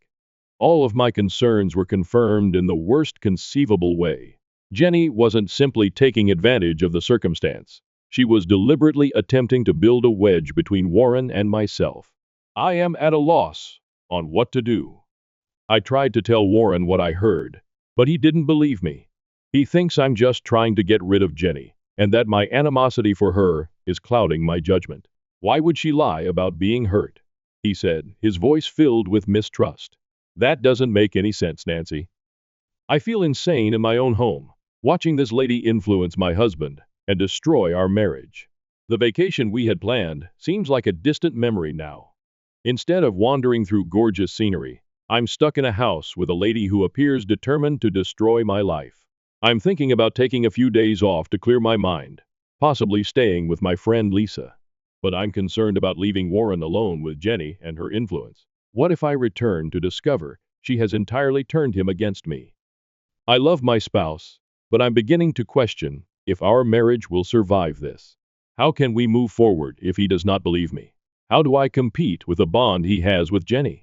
Any advice is much appreciated. I feel like I've reached the end of my rope and have no idea what to do next. Update 2. It's been 2 months since my previous report, and Jenny's situation has taken an unexpected turn. I'd like to thank everyone who gave advice and support. It really helped me get through this difficult period. After my last update, I was at my wit's end. I couldn't continue to watch Jenny damage my marriage. Taking several commenters' advice, I decided to collect actual evidence of Jenny's deceit. I know many of you recommended against it, citing privacy concerns, but I felt I had no choice. I installed a covert camera in the living room. I told myself it was only for a few days, just to show to Warren that I wasn't hallucinating. Within 2 days, I had convincing evidence that Jenny used her wounded arm regularly when Warren was not around. I caught her lifting heavy books, fixing her hair, and even opening a tight jar lid with the arm she said was too painful to use. The true shock came when I recorded a chat between Jenny and one of her friends who had come to visit. Jenny blatantly criticized me, calling me gullible and boasting about how simple it was to deceive Warren. "He's always been a sucker for the damsel in distress act," she told me. A few crocodile tears, and he's putty in my hands. I felt horrible listening to it, but I knew I'd found the proof I needed. With shaking hands, I transferred the tape to a USB drive and waited for Warren to return home from work. When Warren came, I sat down and told him what I'd done. He was outraged at first, accusing me of invading Jenny's privacy, but I begged him to simply view the films. His face turned pale as he saw a film of Jenny using her arm normally and heard her taunting words. "I can't believe this," he said quietly, his voice scratchy. "Why would she do this?" I had no response for him, but I felt a flood of relief wash over me. Warren could now see the truth. Warren confronted Jenny in the evening. The subsequent argument was fierce and difficult to watch. Jenny first denied everything and accused me of doctoring the footage. But when confronted with overwhelming facts, she broke down. Jenny acknowledged, through tears, misrepresenting her injuries and attempting to separate us. She discussed feeling abandoned when Warren married and her dread of losing the only family she had left. Jenny had never shown me this side of herself before. Vulnerable, terrified, and extremely insecure. Warren, split between rage and concern for his sister, urged Jenny to leave our home immediately. She begged him to let her stay, pledging to reform. But Warren stood firm. "You need help, Jenny," he continued, his tone stern but not harsh. "Professional assistance. And until you respect our marriage, you are not welcome here." Jenny left that night, amidst tears and recriminations. The house felt strangely quiet after she left. Warren and I sat in silence for a long time, absorbing the day's events. Warren finally turned to me and apologized. "I'm so sorry, Nancy," he replied, his eyes overflowing with regret. "I should have believed you. I should have seen what was happening." We talked late into the night about trust, family, and the future of our marriage. Things remained tense for a few weeks, but they gradually improved. Warren went to therapy to sort out his confusing feelings about his relationship with Jenny. We also began couples counseling to repair the trust that had been broken and enhance our marriage. Then, approximately a month ago, we got unexpected news. Jenny had been arrested for fraud. Apparently, she was running a small-scale Ponzi scheme, defrauding friends and acquaintances of their cash. The classic automobile she had given Warren for his birthday. Warren was heartbroken after purchasing the item with stolen money. He felt bad for not recognizing the warning flags earlier, and for maybe enabling Jenny's actions over time. I did my best to encourage him during this difficult period, reminding him that Jenny's actions were entirely her responsibility. We've now discovered that Jenny's deceptive behavior stretched far beyond our relationship. She had a history of abusing people's trust and sympathy for personal benefit. It was a difficult realization, but it helped Warren recognize that her actions were not his fault. This entire event has put our marriage to the test. There are times when trust difficulties return, when one of us retreats into our own thoughts, but we're working through them together. We've learned to communicate more openly and rely on one another for assistance. We're still processing what's happened, but we're doing it together. Warren has resolved to entirely remove himself from Jenny until she seeks proper help and makes sincere atonement. It's been difficult for him, but he knows it's vital for our well-being. We're focusing on healing and progress. We postponed our vacation and are looking forward to spending uninterrupted time together. There is still a long road ahead of us, but for the first time in a long time, I am cautiously hopeful about our prospects. Update 3. It has been 6 months since my last update, and I wanted to share some concluding thoughts on this chapter of our lives. Warren and I have made considerable progress in our relationship. Couples counseling has been really beneficial, teaching us improved communication skills and how to support one another during stressful situations. We had to relearn how to trust one another, which wasn't always easy. There have been disagreements, times of uncertainty, and nights spent sleeping in different rooms. However, we've rediscovered the love and connection that brought us together in the first place. Warren has persisted with his individual treatment, working through his complex emotions toward Jenny and his background. He's had to face some difficult truths about his childhood and the relationship between him and his sister. It has been terrible for him, but I can see him becoming stronger and more self-aware with each passing week. Jenny pleaded guilty to the fraud charges and is now serving a 2-year sentence. Warren debated whether or not to attend her trial, but eventually opted against it. He wrote her a letter explaining his decision and expressing his hope that she will utilize this time to ponder and seek the assistance she requires. We haven't had direct touch with Jenny since she went to prison, but we did get a letter from her about a month ago. She apologized for her behavior and the anguish she had caused us. She added that she has been diagnosed with many mental health concerns and is now receiving appropriate therapy. While the letter appears earnest, Warren and I are wary about getting our hopes up. We've agreed that if Jenny displays persistent long-term change following her release, we'll explore gradually restoring our relationship with her. But for now, we're keeping our distance. On a bright side, Warren and I finally went on the vacation we had planned. We spent 2 weeks hiking and camping in national parks, reconnecting with each other and the mutual interest that drew us together in the beginning. There were tensions, old scars, emerging in quiet moments around the campfire, but also moments of joy. of rediscovering one other away from the stresses of our daily lives. We've also taken important decisions about our future. We plan to relocate to a new city next year for a fresh start. Warren has been offered an excellent work opportunity, and I'm delighted about the prospects for my freelance business in a new market. We both believe that a change of environment will allow us to put the turmoil of the past behind us and focus on creating our lives together. Looking back, I realize how this difficult experience has ultimately enhanced our marriage. We've learned to stand together in the face of external demands, to instinctively trust each other, and to prioritize our partnership at all times. Warren has developed tremendously, learning to set appropriate boundaries and spot manipulative conduct, even from close ones. Personally, I've learned to trust my instincts and speak up when something feels wrong. I've also discovered the value of patience and understanding, particularly when dealing with complex family dynamics. Although the trip has been arduous, I am grateful for where it has taken us. Warren and I are closer than ever, and we are cautiously optimistic about what the future holds. We know there will always be obstacles, but we are better prepared to confront them together. Thank you to everyone who has followed our story and provided support along the way. Your guidance and encouragement have been helpful. Here is to fresh beginnings and healthier connections.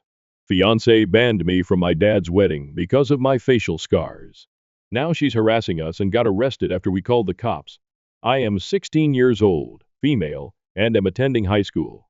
I've had a horrible run recently with my soon-to-be stepmother. My biological mother died when I was 6 years old. Even though I was very little and my recollections of her are foggy, I recall that my father and I adored her more than anything in the world. She was pretty much my best friend when I was a kid, and I'm grateful that I got to be her daughter for the brief time she was with us. My father was terribly melancholy when my mother died. Even though he tried to disguise it from me, I could tell he was in pain. So I tried my best to cheer him up and be a good daughter.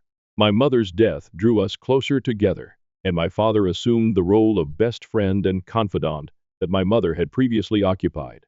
He took on the duties of mother and father with ease, and I am grateful to have had him as a parent. He has never let me down.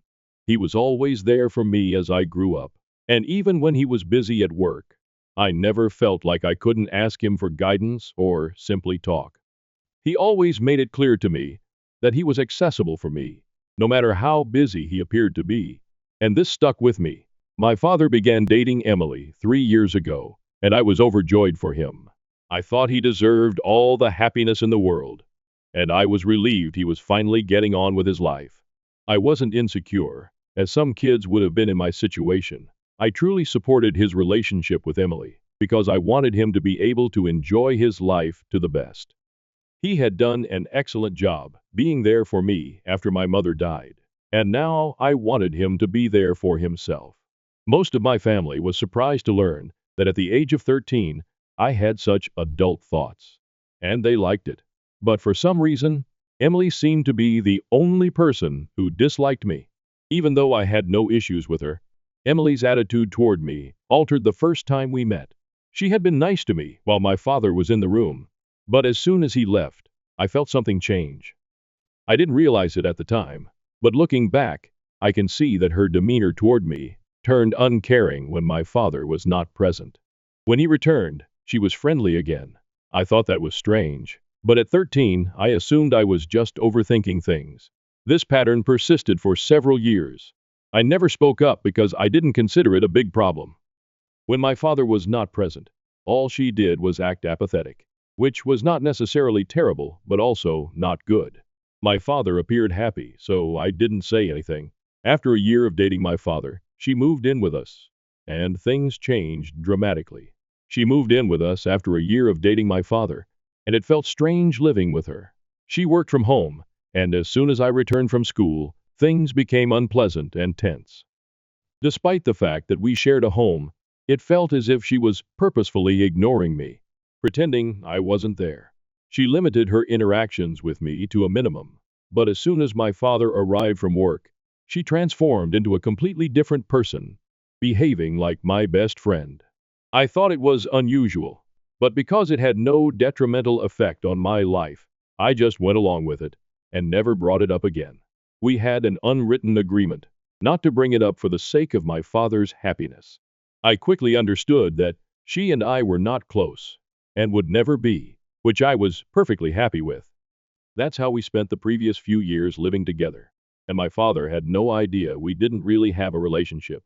He thought we were close because of how she described our connection while he was present. They got engaged a few months ago and planned to marry last week.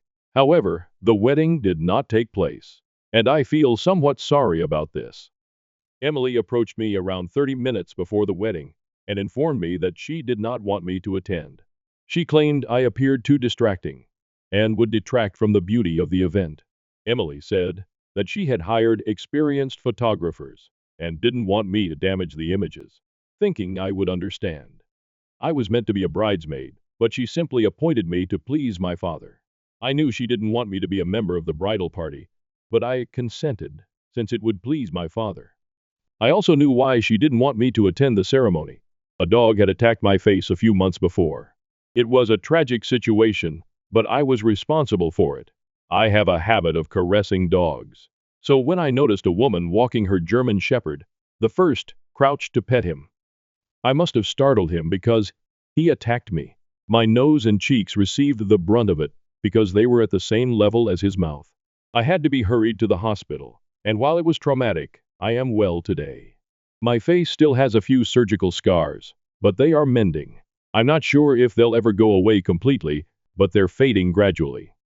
I had a difficult time accepting the notion that these scars would remain on my face for a long time. I was quite insecure, but my father convinced me that I looked great, and the scars were a sign of strength. His encouragement helped me accept my new appearance.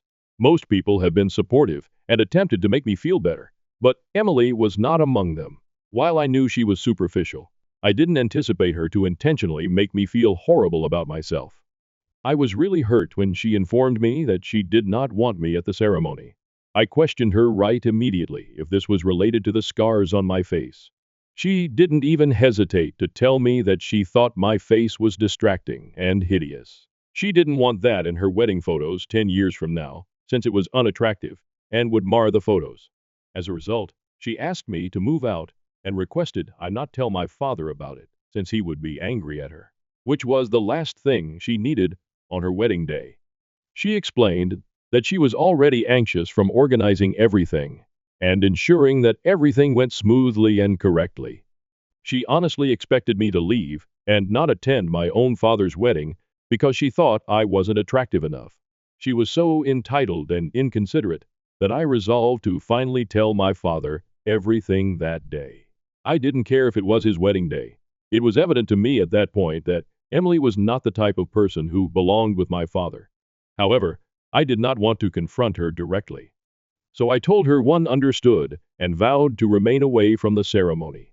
I also assured her that I would find an explanation to explain my absence to my father without getting her in trouble. She was naive enough to fall for it and even thanked me, saying I was doing her a tremendous service and that she hadn't expected me to be so understanding about everything. She claimed I was really mature for my age. I simply laughed it off and exited the room. We were all staying in a hotel because the wedding was taking place on the hotel grounds. After leaving her room, I returned on my own and quickly contacted my father. He was already downstairs where the wedding was scheduled to take place, and I did not want to waste time looking for him. Even though the wedding was only half an hour away, I knew I was the only person whose call he would answer. As expected, he responded on the first ring. I instantly began my story, telling him everything without halting. I recounted how Emily had treated me over the last few years, how she pretended to be in a relationship with me solely to keep him happy, and how she clearly didn't care about me or being a member of a family. I told him that even if he went forward with the wedding, I needed to give him the truth before he made a decision. He did not say much during the call. All he said was that he was glad I told him the truth, even if it was only minutes before the wedding. He said he understood what he had to do and hung up, telling me to wait in my room until he told me to come out. For the following several hours, I had no idea what was going on. People were contacting me to ask what was going on and why the wedding was delayed, but they stopped after about an hour. Everything became silent. I tried calling my father, but it went to voicemail. I also called some of his pals, who indicated they had no idea what was going on either. Apparently, after my phone conversation, my father went up to Emily's room to speak with her and did not return. The only thing he told his buddies was that the wedding was no longer happening. And that was the message they spread to everyone, so people stopped inquiring about it. I was quite scared because I thought my father would be upset with me for ruining his wedding. I cried in my room for over 4 hours before he arrived to collect me. When I asked him what was going on, he said I didn't need to worry because we were going home. Naturally, I inquired about Emily, and he informed me that she would not be accompanying us and that their relationship had ended. He said it without emotion, so I'm not sure if he was upset about it at the time. Even now, I have no idea, because he refuses to discuss it. I'm guessing he's upset, but he's not ready to talk about it with me. I'm guessing he's plainly upset but refuses to discuss it, so I don't feel guilty. However, it is not working because I'm not feeling well, as Emily has confirmed. She's been speaking negatively about me, and I can't believe a woman her age could say such things about a 16-year-old who was only trying to protect her father. Emily has made multiple Facebook postings, but she does not mention me by name, so I can't really point them out and claim they're about me. But I know they are, since she paints me as a crafty and evil person. It's incredibly upsetting because I don't believe I'm like that at all. She claims that I purposefully chose the last few minutes before to speak with my father in order to embarrass and disrespect her in front of the guests, alleging that this was always my intention. This could not be further from the truth. The only reason I spoke with my father was because she stated that she did not want me at the wedding because of my scars. She's also claimed that I was the one who faked our relationship and never made an honest effort to connect with her on a human level. There may be some truth to that. When I saw she wasn't the same person around my father as she was with me, I gave up trying to understand or get along with her. I simply ignored her in return. But I assumed that was because she showed no desire in developing a connection with me. I can tell she's unhappy, and I feel responsible for ruining the entire wedding. Even though I know I have no reason to feel bad, I am unsure about what I did. A part of me believes I owe both Emily and my father an apology. Maybe I should have spoken up sooner, keeping everything to myself until the wedding made everything worse. But I'm also worried I'm behaving out of emotion. I wanted to be sure I wasn't in the wrong before doing anything. Am I the asshole, for informing my father about my stepmother's behavior half an hour before the wedding, leading it to be canceled because she made a comment about my scars and stated that she did not want me at the ceremony for the purpose of flawless pictures? Update 1. Thank you so much for your comments on my initial post. I appreciate what everyone has said. You are all so kind. I have determined that I will not apologize. After what has transpired, I genuinely do not believe I should, and I certainly do not owe anything to Emily. Everything she accuses me of is precisely who she is in reality. My father has blocked her everywhere, so she can no longer reach him. However, she can still text me, which she did. She contacted me a few days ago and went off on me about what had happened prior to the wedding. It has been over 15 days since the wedding, and this occurred around 4 days ago. It began with a routine text in which she requested if we could speak. I figured, why not? While I was still feeling responsible and bad for spoiling the wedding. That proved to be a terrible error. As soon as I informed her she could call, she called me, and when I answered, she and several of her friends began yelling at me, calling me the most awful insults they could think of. This lasted for almost a minute and a half. I was so shocked that I couldn't grasp what was going on. This was a woman in her 30s, and I understand why she didn't like me, but this was literal bullying, and I wasn't expecting it after all her posts. I suppose I should have known better and avoided interacting with her at all, but my guilt clouded my judgment. Anyway, once I came to my senses, I hung up the phone and went straight to my father. I informed him about the Facebook posts and phone call. I also apologized for keeping it from him, explaining that I didn't want to make him any more angry than he was already. Attempting to keep things from getting worse simply made matters worse. We had a serious discussion about my behavior, and he informed me that I could come to him with whatever difficulty I was having whenever I needed his assistance, because that's what he was here for. He emphasized that he is here to protect me, and that he, not I, is the parent. Therefore, the first do not need to worry about protecting him from anything. He also informed me that I am the most important person in his life, and nothing will ever change that. So I didn't have to worry about trivial matters like him being unhappy about something so significant. He stated he was glad I came clean just in time, so he didn't marry Emily, because things may have turned out a lot worse. That encounter taught me that I should quit second-guessing myself, and, at the very least, be honest with my father. If anything, he is the one guy who can always get me out of trouble, and I need to be honest with him for both of our sakes. Following our chat, he decided to phone Emily and express his displeasure with how she had handled me. He wasn't aware of the post because he and his buddies had blocked her, so they had no idea what she was up to. I was the only one who remained on her friend list, most likely because she wanted me to hear all she was saying. Knowing how it would affect me, I had blindly fallen for it all, without considering the repercussions. I was disappointed in myself for being so naive, but my father saw it positively. He assured me I wasn't an idiot, but 16, and that's what I'm going to use to justify all of my poor actions around this time. Anyway, he called Emily, and this time, it was my father who put her on blast. He texted her to see if she was available to chat, and when she answered yes, he called her and confronted her for bullying me with her friends. He warned her that if she harassed me again, she would suffer severe penalties and threatened to report her to the cops. Then he hung up without giving her an opportunity to explain, because she couldn't truly defend her conduct. Update 2. This post comes barely a day after my last one, since Emily came to our house this morning to speak with my father. And it did not go well. I'm not sure why, but she still believes she can repair her relationship with my father and reconcile with him despite what she did to me. Obviously, my father did not open the door when she arrived. He advised her to leave because he had nothing to say and did not want to hear from her. But she refused to leave until she had a chance to speak with him. When I told her she wasn't welcome anymore, she yelled at me, telling me I had nothing to do with anything and should stay out of it. She claimed I was pushing my nose where it did not belong. This time, I was not going to back down. This was my house, and she was in my territory now. I yelled back, warning her that if she tried to ruin our weekend, we'd call the cops and have her taken off the property.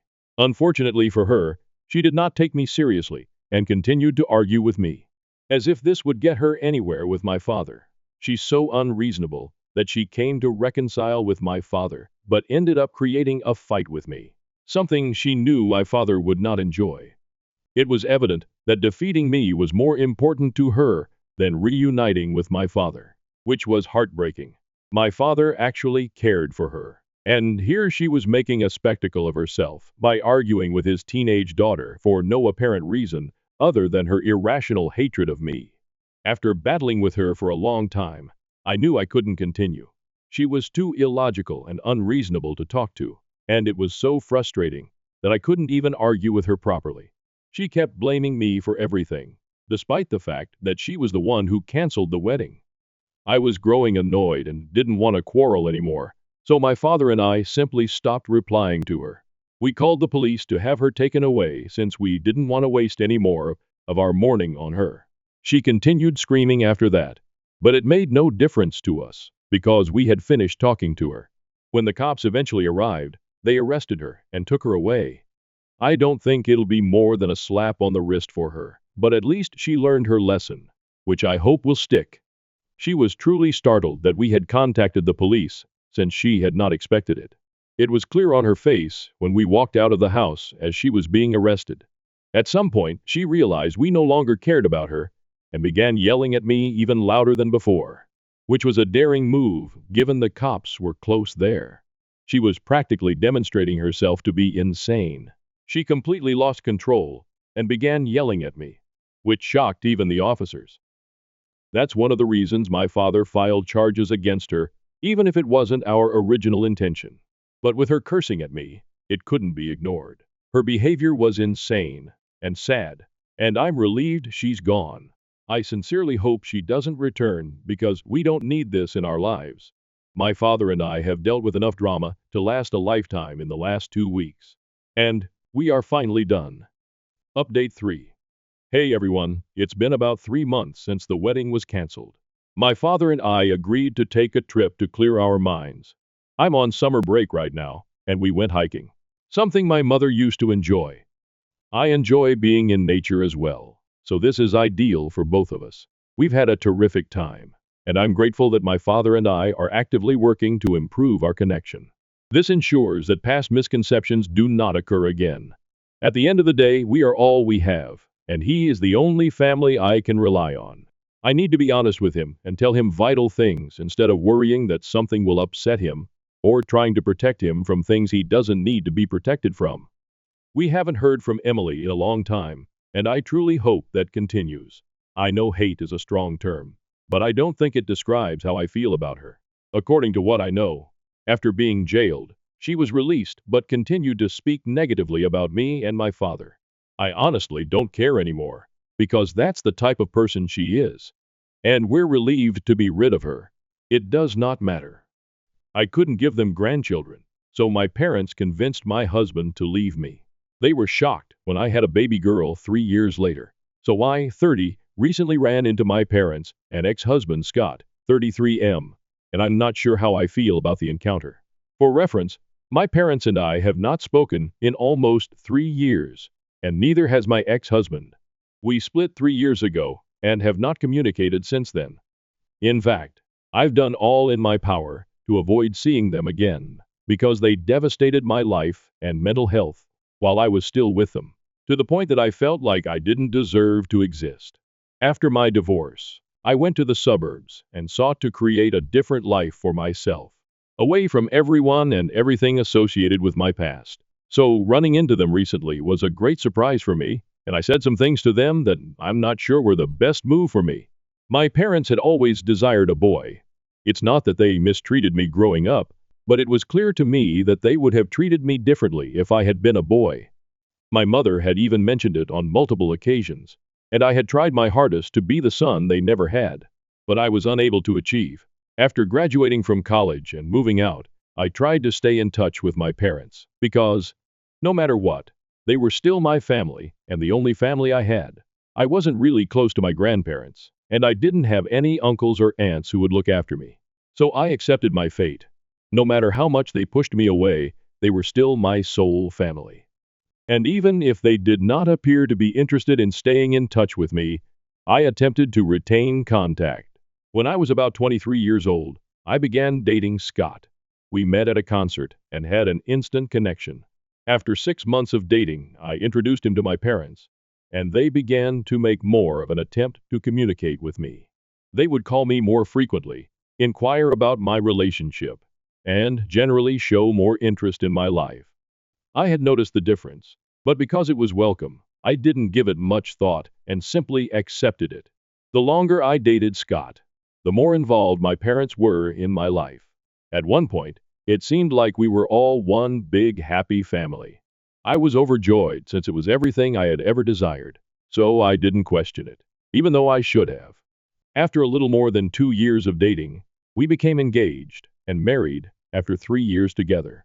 After we married, things were going well for a time, and I was enjoying my life as a newlywed. However, 6 months after my wedding, my parents began hinting that they wanted a grandchild. I was only 26 at the time, and I wasn't quite prepared. I wanted to wait a few more years before trying for a kid, but at their suggestion, I spoke with Scott, who was all for the notion of establishing a family. Because of his eagerness, we decided to begin trying for a baby immediately after our wedding. We tried for a long time, but after several months, we were still unable to conceive. We began to suspect that anything was wrong and opted to be tested. Unfortunately, I found out that I was infertile. It was a great shock for both of us, but my parents were even more disappointed, and they didn't even try to hide it. My father went away instead of comforting me when we told both of our parents. We decided to stop trying for a while, and Scott and I spoke about attempting other methods, such as ICMDF. However, this would be extremely costly, and success on our first effort was not certain. So we had to postpone our plans to raise a family until we had saved enough money to cover multiple rounds of IVF. We were satisfied with that, despite our initial disappointment. However, my parents were really dissatisfied. They stopped visiting and talking to me. And no matter how much I tried to explain that this wasn't all my fault, they weren't ready to listen. After a few weeks, I was so disappointed by their actions that I called them and vented. I told them they had been treating me unfairly since I couldn't give them a grandchild right now, which made me wonder if they were really capable of being decent grandparents when I did have a child. I informed them that they had always treated me cruelly because I was not a boy, and I saw how differently they treated my spouse. For a long time, I attempted to ignore it and keep our friendship going. But now I'm not interested in keeping in touch with them and would rather that they stay away from me forever. It was difficult for me to express that, since for so long, all I wanted was their acceptance. But now I recognize that it was nearly impossible. Instead of apologizing, they escalated their actions and were happy with me not speaking to them again. They told me I was worthless as a woman since I couldn't have children, and they wanted nothing to do with me. It was painful to hear them say that, but at least I knew where I stood with them. After that phone call, I did not talk with my parents again, and we were done. When I told Scott about the phone call, he was sympathetic at first, but after a few days, I saw that his attitude toward me was shifting.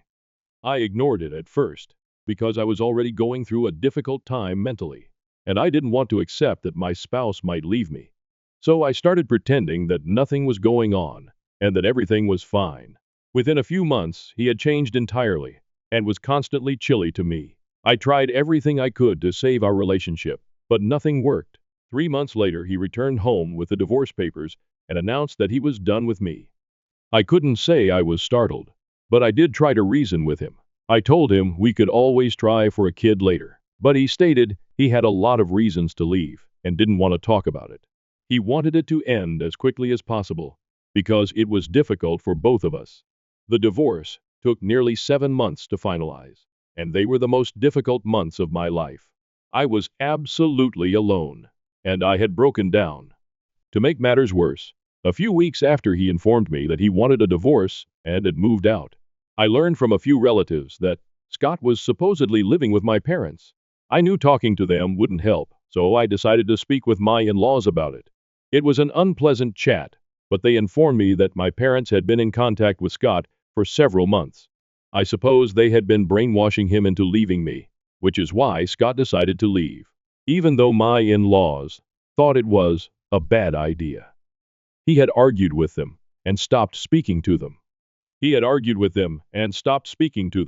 I'm not sure what they told Scott, but my in-laws informed me that Scott implied my parents had said he deserved better.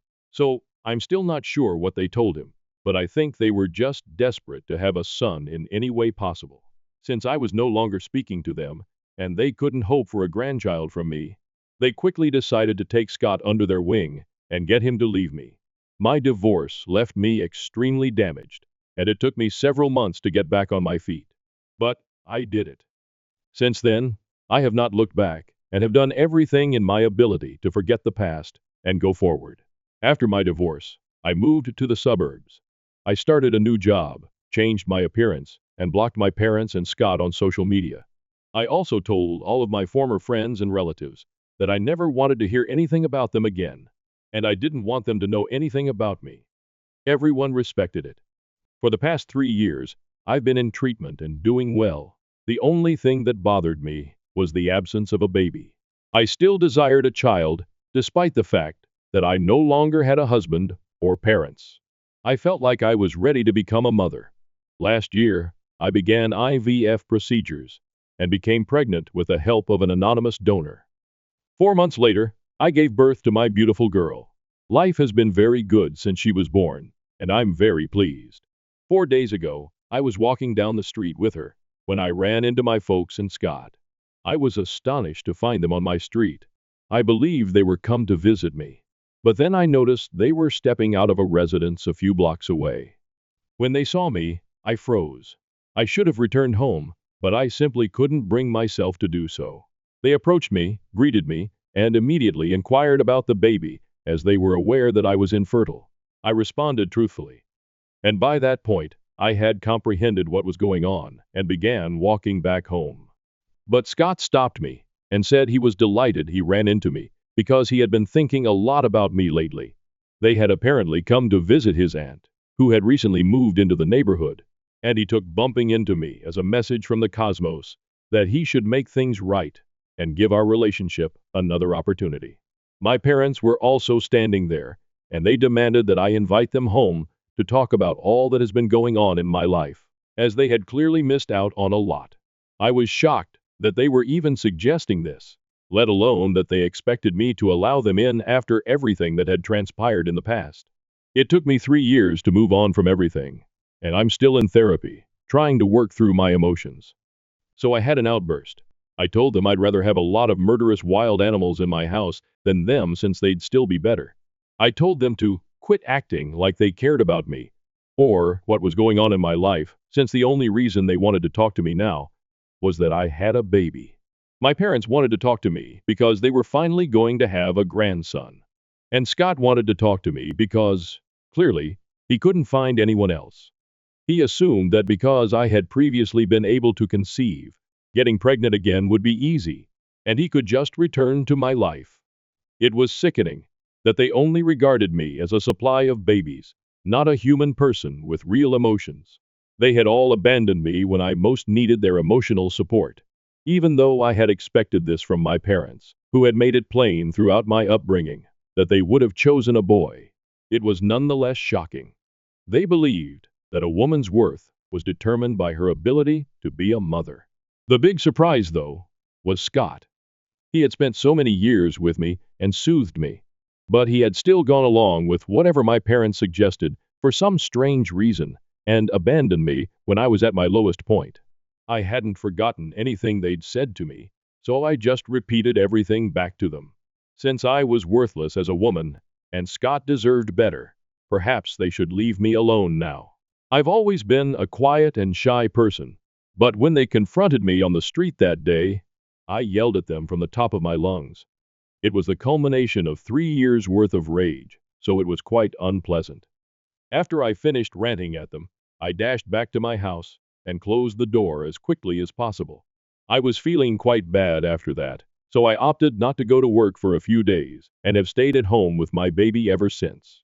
Since then, my interactions with my parents and Scott have played over and over in my mind. I honestly had no idea what I was going to do about it until last evening when I got a call from an unknown number. I'm not sure why, but I decided to answer the phone yesterday. Normally, I don't answer calls from unknown numbers. It was Scott on the other phone, and I could hear my folks whispering in the background. I'm very sure they weren't attempting to be quiet. They just wanted me to know they were there. Anyway, I tried not to be too impacted by it. I just informed him that I did not want him to phone me again, because otherwise, I would have to take preventive measures against him, which I did not want to do. I reminded him that the same thing applied to my parents.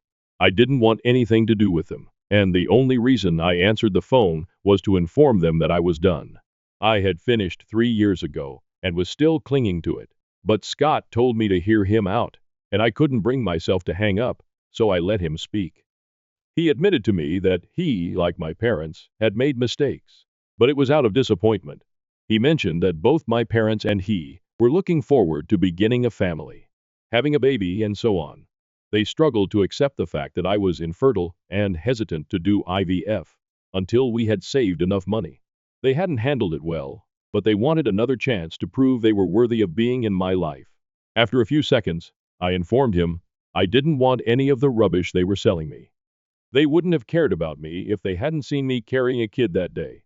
And that was the bottom line. That was the truth, and I was sick of them pretending otherwise. I was about to hang up when my parents spoke out from the background, saying that this was exactly the type of behavior that had caused them to cut me off in the first place.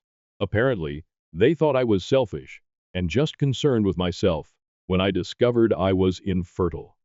They said that instead of giving everyone their space, I constantly forced my presence on them and tried to get them to comfort me and pay attention to me, despite the fact that they were dealing with the news themselves. That, they explained, was why everyone had pushed me away, leaving me with no one to turn to. I didn't continue the conversation after that. I simply hung up. I know they were just attempting to dupe me, but I can't help but question myself now. So, for my own peace of mind, I need to ask, am I to blame since I sought reassurance after learning that I was infertile? Edit. First and foremost, many people questioned why my parents had not tried for another child after I was born, especially because they desired a boy so much. My mother experienced a lot of issues with her first pregnancy, so the doctors advised her to wait a few years before trying again. But even when my mother had me, she was in her mid-30s.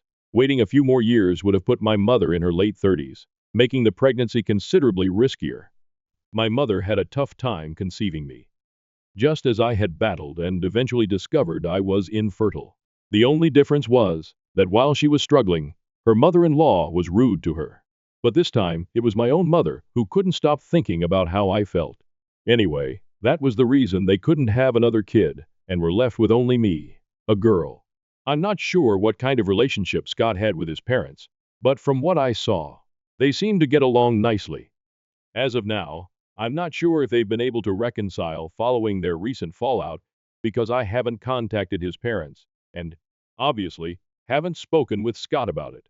Scott is an only kid, so he didn't face any competition.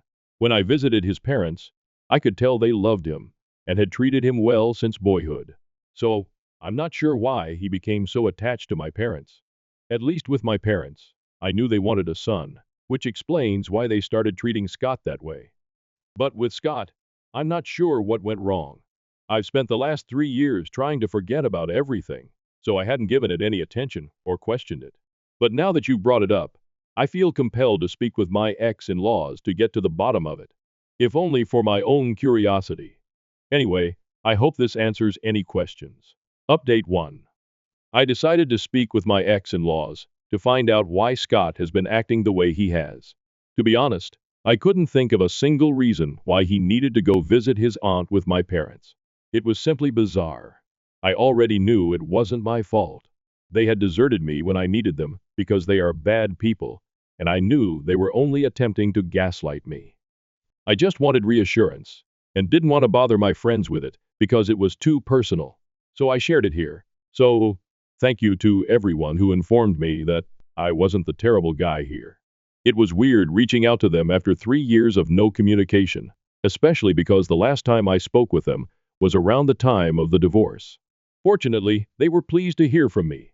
After some small conversation, I came right to the issue and inquired why Scott was so close to my parents and if they had contacted him. They told me that a few months after their last battle, they had reconciled with Scott and were now in contact with him. However, he had kept in touch with my parents. They clarified that Scott was adored as a youngster, so he wasn't attempting to replace his parents with mine. However, my parents had been suspicious since the start of our relationship. Even when we were dating, they attempted to persuade him to join them. Scott had informed his parents that my parents would periodically invite him to supper, even when I was busy, and that he would accompany them alone. He thought this was something to brag about because he believed he had impressed my parents simply by being himself, which was partially correct. Being a guy was enough to impress them. They had already spent a lot of one-on-one time together without my knowledge, and Scott had begun to look up to them as parental figures, despite the fact that he had his own parents who he respected. It was very complicated.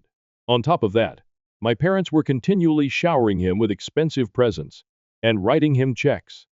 That was the money Scott offered to use for IVF while we were together, but I assumed he was joking because we didn't have that much money. I never wanted him to do anything dirty for money, and he didn't want to tell me that he had gotten a large sum of money from my parents since it would have forced him to reveal the nature of his relationship with them. Even after that, I declined to go with IVF because I did not believe he had the funds, and I wanted to save. My parents used that to persuade him to oppose me, claiming he deserved better, someone who believed in him. Within a few months, they were able to brainwash him, and he eventually left me. My ex-in-laws apologized to me, but said that while they disagreed with Scott's relationship with my parents, he was their only son, and they couldn't cut him off either. I don't blame them, they owe me nothing, and they were only being helpful by speaking the truth. Now that I know the reality, I see no need to entertain any of them if they contact me. They're all horrible people that don't deserve my attention. Update 2. I finally decided to return to work after nearly 2 weeks off. Fortunately, I have plenty of maternity time left because I did not take the entire 6 months off in one go. And my company's policy is flexible. While I was at work, just my daughter and her babysitter remained at home. I trust the nanny totally because she has excellent recommendations, and I know her personally. She's an excellent woman. She called me about halfway through the workday. She quickly informed me that she had moved my kid to her own home since she was unsure whether staying at my place was safe, given my ex-husband's conduct. I consented and let her take my daughter home, guaranteeing their safety, and then contacted the cops as I drove home. On the phone, she told me that Scott had been outside for a few minutes, yelling for me to come out. When he learned I wasn't home, he attempted to kick down the door. He was cursing loudly, and my daughter was sobbing. So my nanny called me right away so I could notify the police. She exited through the back door and strolled to her home via the backyard gate, as she lived only a few minutes away. That way, my baby could be safe while I dealt with my ex-husband and the cops. To be honest, compliments to her. Her primary goal was my child's safety and well-being, which was appropriate. When I got home, the cops had already arrived, and it was clear Scott had been drinking. It seemed strange because it was only around midday. Yet there he was, inebriated. I decided to file charges against him because he had really ticked me off, and I wanted him out of my life. This also offered me the opportunity to get a restraining order against him, since he was plainly losing control. The authorities took him away, and a few minutes later, my nanny returned with my daughter. I gave her the rest of the day off because I planned to stay at home with my child. I'll probably have to take a few more days off from work, but I'm not complaining because I get to spend more time with my favorite person. Update 3. It's been a few weeks since my previous post. I've been busy caring for my baby and decided to embark on a new project, which has been exciting. Regarding the situation between my parents and Scott, I was able to obtain a restraining order against him. Fortunately, it wasn't too difficult because I had surveillance tape from the day he showed up intoxicated and started throwing a fuss when he learned I wasn't home. I suppose my parents looked at his condition and decided not to bother me anymore. So they've been staying away. My ex-in-laws informed me that following what happened, they have decided to cut relations with Scott as well. Apparently, he's having trouble locating other ladies, despite his desire to start a family. He can't do it without a partner, and he dislikes the thought of adopting, which may explain why he acted out the other day. But it doesn't mean I have to forgive him, especially given everything he's put me through. My parents are still attempting to badmouth me to my relatives, which is unfortunate because it isn't working. Everyone knows they did the worst thing to me, and now they're pretending they're the victims. That's not how it works, and they're finding out the hard way. I'm delighted they won't have any relationship with their grandchild. I won't allow it. My kid and I will have a lovely life together without anyone troubling us, and I'm determined to be a far better parent than the ones I had as an example. Family betrayed me in court for my son's custody. Now they beg for help after my ex turned on them. I secretly recorded their confession. Hello? So this is going to be a little long, because I need to include a lot of context for it to make sense. I, 33-5, got divorced a few months ago, but it had been planned for over a year. I met my ex-husband James through friends when I was 25, and after 2 years of dating, we decided to live together and marry. His family was quite conservative and traditional, and they did not approve of live-in relationships, so we had to marry if we wanted to be together. I genuinely liked James, so I didn't mind marrying him. My parents supported our decision, so we married. Within a year of living together, I discovered that I was pregnant, and we were ecstatic. It seemed like our family was finally coming together, and everything was falling into place. Unfortunately, after I revealed my pregnancy, my in-laws began pressing me to quit my career and focus on being a mother. It didn't help that my job was not very generous about maternity leave, and because I hadn't been there long, my leave would be especially brief. So at the time, I considered the advantages and cons and decided to leave my work. I didn't make this decision alone. James and his parents were convincing me it would be the greatest decision in the long term, so I just had to do it. James appeared assured and promised to take care of the family. I didn't have to worry about money. He'd bring enough home, and my sole attention would be on raising our child. My parents and older brother both agreed it was best if I stopped my job and stayed at home. Like my mother had done, she elected not to return to work because family was her top concern. With pressure from both sides of the family, I chose to quit during my second trimester. Everything appeared to be in order, and I had complete faith in my husband to not let me down. So I quit my booming career to become a stay-at-home parent. However, shortly after my kid was born, I observed something peculiar about James's behavior throughout the latter months of my pregnancy. I couldn't put my finger on it, but his vibe felt odd. Sure, he seemed joyful when our baby was born, and I expected things to return to normal. But, unfortunately, they worsened. He got angry around me, and if I tried to speak with him, he snapped. He only seemed genuinely happy when he was playing with our son. Aside from that, it seemed like he was constantly annoyed to be at home with me. He started working longer hours, and even on weekends, he made excuses not to spend time with me. I didn't understand what was wrong, but I kept trying to make our marriage work. Unlike him, I still loved him and refused to give up on us. This pattern persisted for around 2 years following my son's birth. James stayed at work longer than required, and even when he came home, he wasn't truly with me.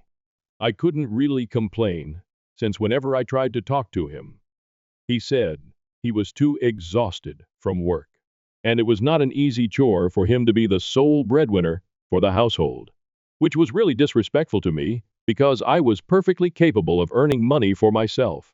But I had to rely on him since he promised to make things easy for me. I even asked him a few times if he would rather that I return to work so that we could split the bills, and he didn't have to face all of the pressure. However, he claimed that would be an insult to him and his abilities, and that his parents would never accept. We'd have a difficult time with them if I went back to work, so I stayed at home and raised my son, which was the only thing that made me happy because James had changed. He was no longer the man I'd married. About a year ago, I discovered that James had an affair with one of his coworkers. It was quite difficult for me to find this because I had been skeptical for quite some time. I even snooped through his phone and laptop while he was sleeping and discovered nothing. I knew all of his passwords because he had written them down in his notepad, but that didn't help. It almost seemed as if he had nothing to conceal, and I began to feel dumb for being cautious. I even searched through his possessions for a burner phone or anything odd, but I found nothing. I began to suspect that I was being overly paranoid and insecure. But as luck would have it, I witnessed his cheating firsthand. About a year ago, James and I were organizing a spectacular birthday celebration for our son. He'd invited the coworker he was fooling with. She was a single mother with a youngster around our age, so I wasn't surprised she got invited. James had informed me she was a very close friend, so I saw nothing wrong with her being there. After my son had cut his birthday cake, I went upstairs to change into more comfortable attire for the celebration. When I got into my bedroom, I saw James and his coworker making out. She was seated on his lap. It took me a few minutes to grasp what I saw. First and foremost, it was in my bedroom, which exacerbated the situation. Second, they did not even pause when they heard the door open. I had to walk up to them before they noticed I was there. I'm quite sure they felt it was great to make out in my bedroom, at home, just for the thrill of it. But they obviously did not anticipate me to have a complete breakdown. I'm not proud of it, but discovering that what I'd believed for so long was true sparked something inside me. I grabbed the coworker's hair and began dragging her out of the room.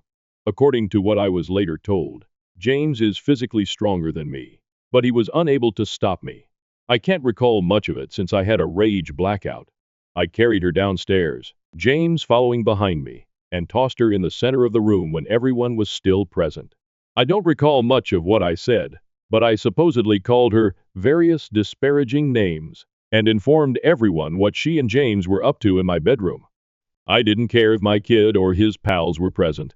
Looking back, that was really uncomfortable and inappropriate, but I didn't consider it at the time.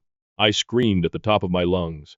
My parents, brother, and in-laws were all present. My father eventually calmed me down and returned me to my room.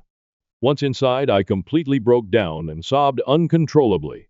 But rather than staying with me to console me, my father locked me in my room and returned downstairs. I should have known then that my parents did not genuinely care about me. I knew they were more concerned with appearances than reality. But this was absurd. Nobody came to check on me over the following several hours. Even after I calmed down, I had no idea what was happening outside. I didn't have my phone, so I couldn't reach anyone. It wasn't until after midnight that my brother unlocked the door and allowed me out. He didn't even inquire how I was. They probably would have kept me in the room longer if I hadn't started banging on the door like a crazy lady. When I got out, I asked my brother what had transpired since I was locked in. He informed me that practically everyone had fled following my collapse. He also told me James had departed with his parents and our children. My parents, brother, and I were the only people left in the house. My brother let me out to discuss what we should do next. But in my family, discussion means telling me what to do. They informed me that I needed to apologize to everyone for how I had behaved at the party. Not only that, but I also needed to apologize to James and his parents. Apparently, James had difficulty convincing his coworker not to file charges against me, because what I did to her was technically an act of physical assault. My family told me that I owed it to James to speak things out and work on our marriage, rather than making this a bigger deal. I lost it. I screamed at them to leave my house because I was not about to allow anyone stand under my roof and order me to apologize to my unfaithful spouse. I got into a heated argument with my family because they told me that I owed it to James to make things right and give the marriage another try, or they would sever ties with me. So I told them to go ahead since I had gotten to the point where I didn't care what anyone thought of me. I was going to file for divorce and get out of this situation without anyone's approval. I phoned a lawyer the next day and filed for divorce less than a week after the occurrence. James was served shortly after, and he had the arrogance to express disappointment and disbelief. He returned home the same day he was served with the divorce papers and demanded an explanation. I told him I was not going to take him back after what he had done and how he had disrespected me. We had a nasty verbal argument in which I called him a lot of names, and he promised me that I would never see my son again. I had no idea he would actually keep his word. Then the legal struggle started. We had very few common assets, so the divorce proceedings were far smoother than the custody battle. The house belonged to me because I bought it with my own money, and there was no doubt about that. Everything else was to be auctioned with the earnings divided between us. We only had to wait the 6-month waiting time mandated by the state, after which the divorce would be finalized if a settlement was made. The only disagreement was about alimony, because James forced me to quit my work and I didn't have enough money. I needed alimony to start anew. He, however, believed that I should not receive any alimony at all. Fortunately, I had a few texts that demonstrated he had promised to support me. Otherwise, I might not have received any. The divorce process was easier for me emotionally because I had already distanced mentally from James. However, it was the custody struggle that truly killed me. Unfortunately, my parents and brother stabbed me in the back for cash. My ex-husband and his lawyer were nasty, and they started building a case against me, painting me as an unstable, reckless, and insane mother. They wanted to show that I was unfit to raise our son alone, so James and his parents should gain full custody. I assumed my parents and brother had been bought off by my ex-in-laws because they were wealthy, and I couldn't think of another reason for my own family to turn against me. I'm very sure my family warmed up to my in-laws from the start because of their money. James accused me of being a functioning alcoholic with serious rage issues.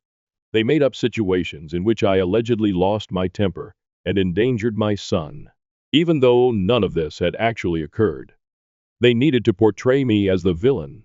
I expected some people to side with me, But all of my friends supported James, which I believe was owing to my breakdown at my son's birthday party. The worst betrayal, however, occurred when my parents and brother testified against me in court, stating I needed rehab and intense therapy before being permitted to see my son. They even suggested that James cheated because he was tired of coping with my unpredictable behavior. Despite a good fight with my counsel, I was unable to win custody of my son. The odds were stacked against me, and there was little I could do to prevent the inevitable. My lawyer and I worked hard to gather proof to prove I was a decent mother, but it all went to waste. The decision was revealed a few months ago, and it was the last time I saw my kid in person. I was granted supervised visiting privileges, but James never let me see him. It was pointless. My son is now 4 years old, and I'm constantly concerned that he'll forget me. According to a few relatives that remain on my side, my family continues to see my son. They routinely publish images with him, but I can't see him. James and my son live with my in-laws, and it appears that everyone but me gets to spend time with him. I cannot imagine something more heartbreaking. I've been living on memories of my son, thinking James was taking excellent care of him. I don't think I could have provided a comfortable life for him on my current pay, given I've only lately resumed working. I got a job at a friend's startup, but it doesn't pay well. Most of the employees are in their early 20s, working for experience and expecting to advance to better chances. Although I receive alimony, it is insufficient to maintain my previous lifestyle. I can't cut expenditures like a bachelor, but it's all I have right now. I had wanted to reapply for joint custody once my life was in order, but an unexpected chance presented itself a few weeks ago. My parents contacted me after months of silence to ask for assistance. It turned out that James was not the fantastic man they thought he was. My brother sent me an email requesting that I come over to their place since they had realized something crucial and wanted to come clean. They were tired of keeping secrets from me and wanted to be a part of my life again. I tried to ignore the email, but I couldn't quit thinking about how this might help me get my son back. So I went to their place that evening. I anticipated them to be living like kings after selling me out for money from my ex-in-laws. However, they were actually living in worse conditions than previously. My son, on the other hand, was overjoyed to see me, which added to an already wonderful evening. When I visited my family that day, they practically began pleading for forgiveness as soon as I walked in the door. Apparently, they recognized how severely they had messed up, and there was no turning back. Yet they still wanted me to forgive them. After the divorce, when my ex-in-laws and James were approached about the money they had been promised, James informed my family that it was no longer occurring. Apparently, they had just been told that they would be well compensated if they turned on me and testified in their favor. However, there was no written evidence to support it. If my relatives tried to go back and inform me about everything, James and his family would make sure they never saw my son again. So for the protection of my son, they agreed to keep their mouths hidden, even though they had not been paid, as promised. But things grew worse. They were not only pushed into testifying against me, but they were also treated as free babysitters. Every day, James would drop off our boy at my parents' house, and they had to watch him while giving up their own time. It was really inconvenient, because both my father and brother had jobs to attend to, and my mother couldn't handle all of the housework and caring for her grandchild on her own, because she was getting older. So either my father or brother would have to work from home every day, which was growing increasingly tough for them, which is why they approached me to finally put an end to it. Apparently, they wanted to make a deal with me. They told me that if I provided them the money my ex-in-laws promised, they would represent me in court and ensure that I got custody of my son. I was going to recommend it myself, but it wasn't unexpected that they did. My family had always been materialistic, and this was especially true now that my father's business had failed and they were back to working for other people. Obviously, they would want money more than ever now. Because my father wanted to retire, but didn't have enough saved, because he had invested all of his money in the firm, which eventually failed. They claimed they could make up a tale about how they were forced and coerced into testifying against me, so they wouldn't be charged with perjury while under oath. They were unaware that I no longer required their assistance.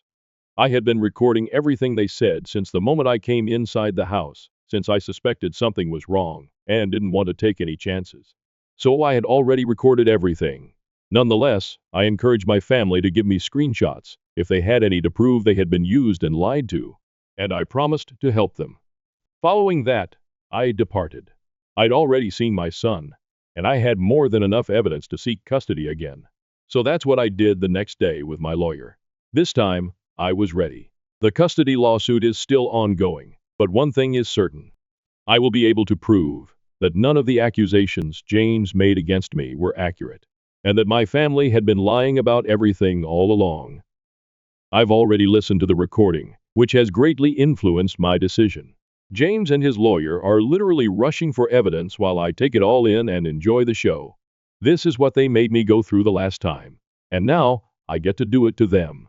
It's karma at its best, and I couldn't be happier. The only thing that hasn't been ideal is that my family has said I used them, just like James did, and that I had no right to record them without their permission and use it against them. However, in my state, that is perfectly legal and acceptable in court. I had no idea what they were talking about until they told me I had broken their trust by recording them. Bold statements from those who broke my confidence by siding with my ex-husband in the custody dispute. They believed that what I did was wrong, because what they had done was out of necessity. They needed the money, but I didn't need to screw them over and expose them to perjury. They stated they had already committed to assist me and testify against James and his family, so I didn't need to go behind their backs. They keep contacting me, and it's becoming increasingly difficult for me to ignore. So am I a jerk for going over my family's back and putting them in danger of being charged with perjury? Update 1. Hello everyone. The custody dispute is still ongoing, and James and his lawyer are working tirelessly to show that they have been speaking the truth. Of course, they might be charged, and since it is a criminal, they could face jail time. But it is not my business right now, and it should not have been at any time.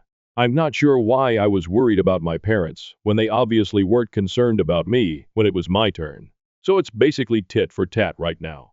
The comments section made me realize how entitled my parents were. Anyway, I've terminated connections with them.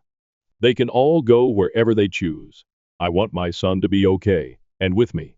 I've waited long enough for this, and I'm not going to allow my family's victimization of themselves to stop me. If they can sell me out for money, I don't think I need to be loyal to them. I am done now. Update 2. So the good news is that I've finally gotten custody of my son. I don't think I've ever been this happy in my life. The second good news is that my in-laws, James and my family, have been charged with perjury, and they may face jail time.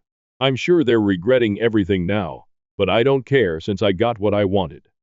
My son back, which was all I ever asked for. According to what I know, James is still attempting to fight it and avoid jail, but I don't think it will work. I've already applied for a restraining order against all of them, because I've been receiving extremely frightening text messages. And I'm certain it's from these folks. Nobody else would want to hurt me, unless it was them. Things have been really busy and crazy over the last several weeks, but I'm finally learning to slow down. I badly want to spend more time with my son. Therefore, I chose to shorten my working hours. I've also considered selling my property and moving to a smaller apartment to save more money. I still have a lot of work to do. Repairing my relationship with my son will not be an easy process. Even though he is glad to be with me, he continues to inquire about his father and grandparents, and I am at a loss for words. He's told me a few things about them, such as how he spent the majority of his time with his grandparents, and how his father and my in-laws were only available for a portion of the day. When I ask him how it was living with his grandparents, he makes a face and says it wasn't very good since everyone was continuously fighting. I completely get that. It sounds like they treated him poorly because they refused to accept responsibility. I can't comprehend why they treat a youngster that way, but I wouldn't put it past them. They are undoubtedly capable of making even a young child feel horrible about himself. But I don't have to worry about it anymore because he's with me. Update 3. Hello everyone. I can't believe I've returned here after nearly 5 years. My life is so different right now that it feels unreal. 5 years is a long time, and a lot has changed. The first being my son's age. We have a wonderful connection right now, and after many therapy sessions, he and I have finally become the mother and son we should have been from the start. He's growing into a wonderful man, and I'm confident he'll be nothing like his father. I simply know it in my heart. He's 9 years old, and already a wonderful gentleman. I'm parenting him on my own, and I have full custody because James gave up and moved to Europe after getting out of jail. I cannot say I am surprised. He left with his coworker, who he had been cheating on me with, and they are now married. I guess he merely replaced his biological son with another child. It's terrifying, but that's the type of person he is. My parents and my brother were released from jail after 6 months of good behavior. We haven't communicated, and they didn't try to contact me when they were freed, which I appreciate because I doubt I would have had much to say to them anyway. I have no news regarding my in-laws. I haven't heard from them in years, and that's for the best. I believe I am living a life now. God has blessed me with a solid job and a consistent salary. I'm still working at the company I started with, my friend's business, and it's doing pretty well. So life worked out beautifully for me and my son, and it was more than I could have hoped for. I am very appreciative of everything. My daughter asked me to meet my granddaughter after 17 years. Am I the asshole for saying, don't care for her or her daughter, and to never contact me again? Original post, June 28, 2024.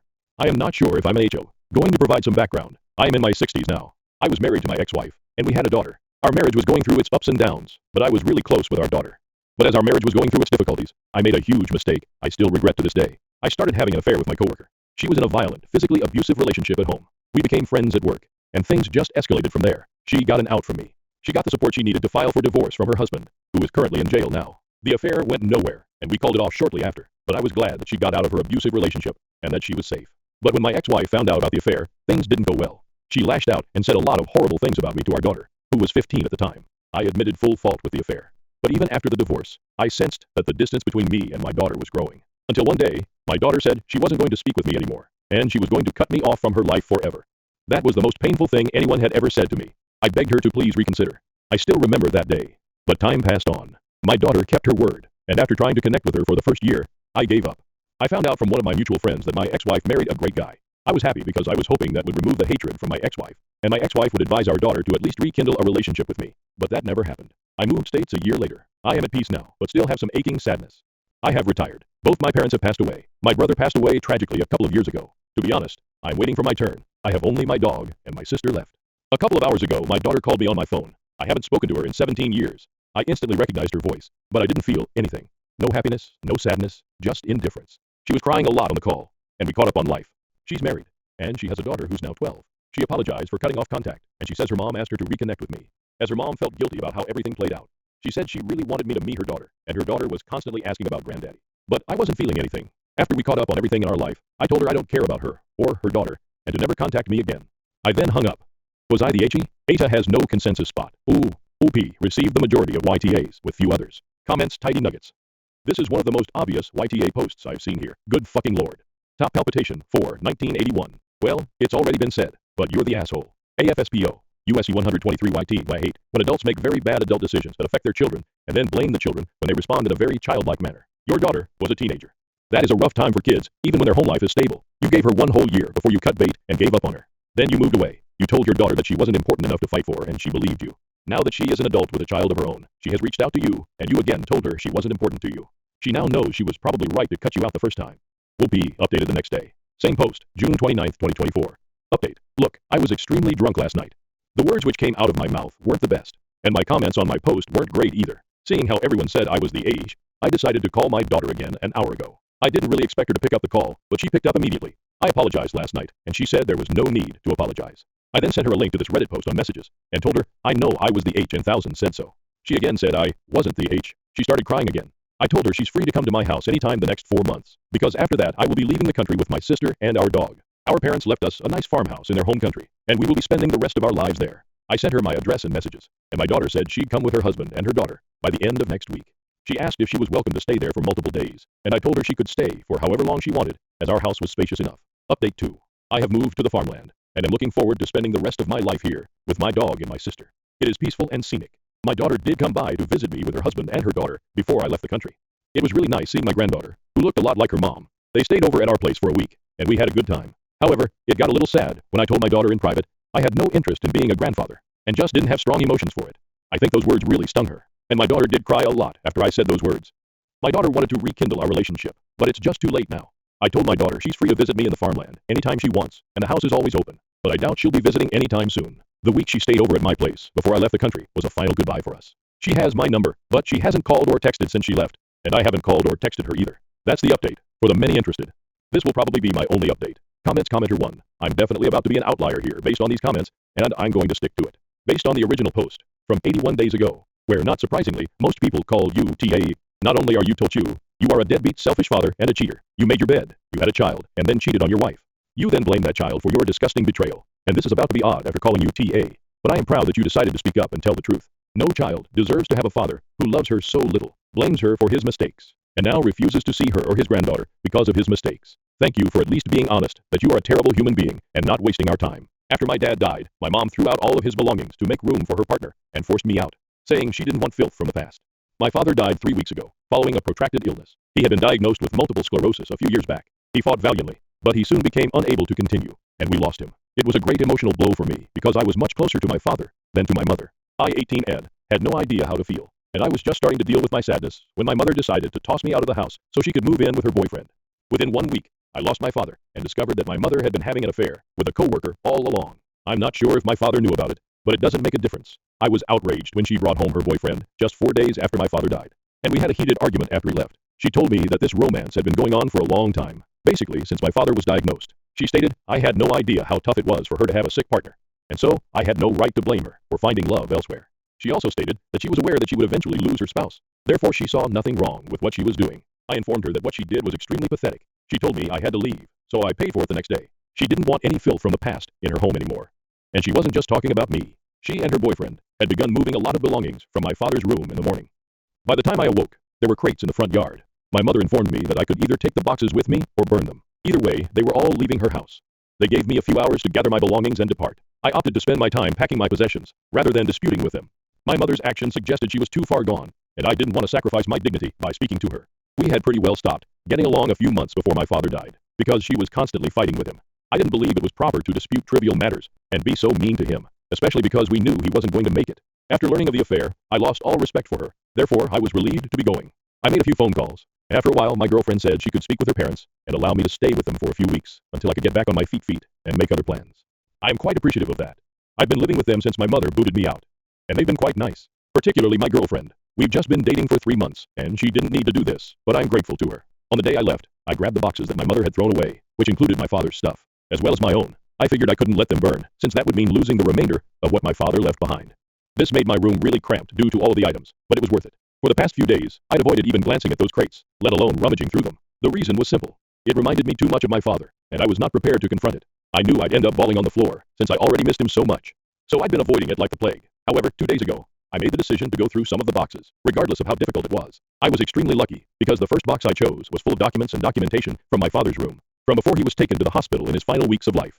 He had been working from his room in the house, because he was in no fit to go out every day. My father worked as a tax consultant for a large corporation, so there was a lot of paperwork involved.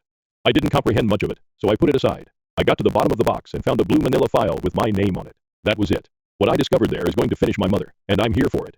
Going through the contents of that folder, I learned that my father had really left a will, which my mother was presumably unaware of. Or perhaps she did, and was just not telling the lawyer.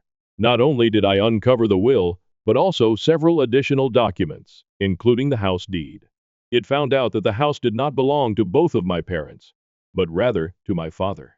After reading the will, I learned that my father had left the house, and all of the money in his account to me.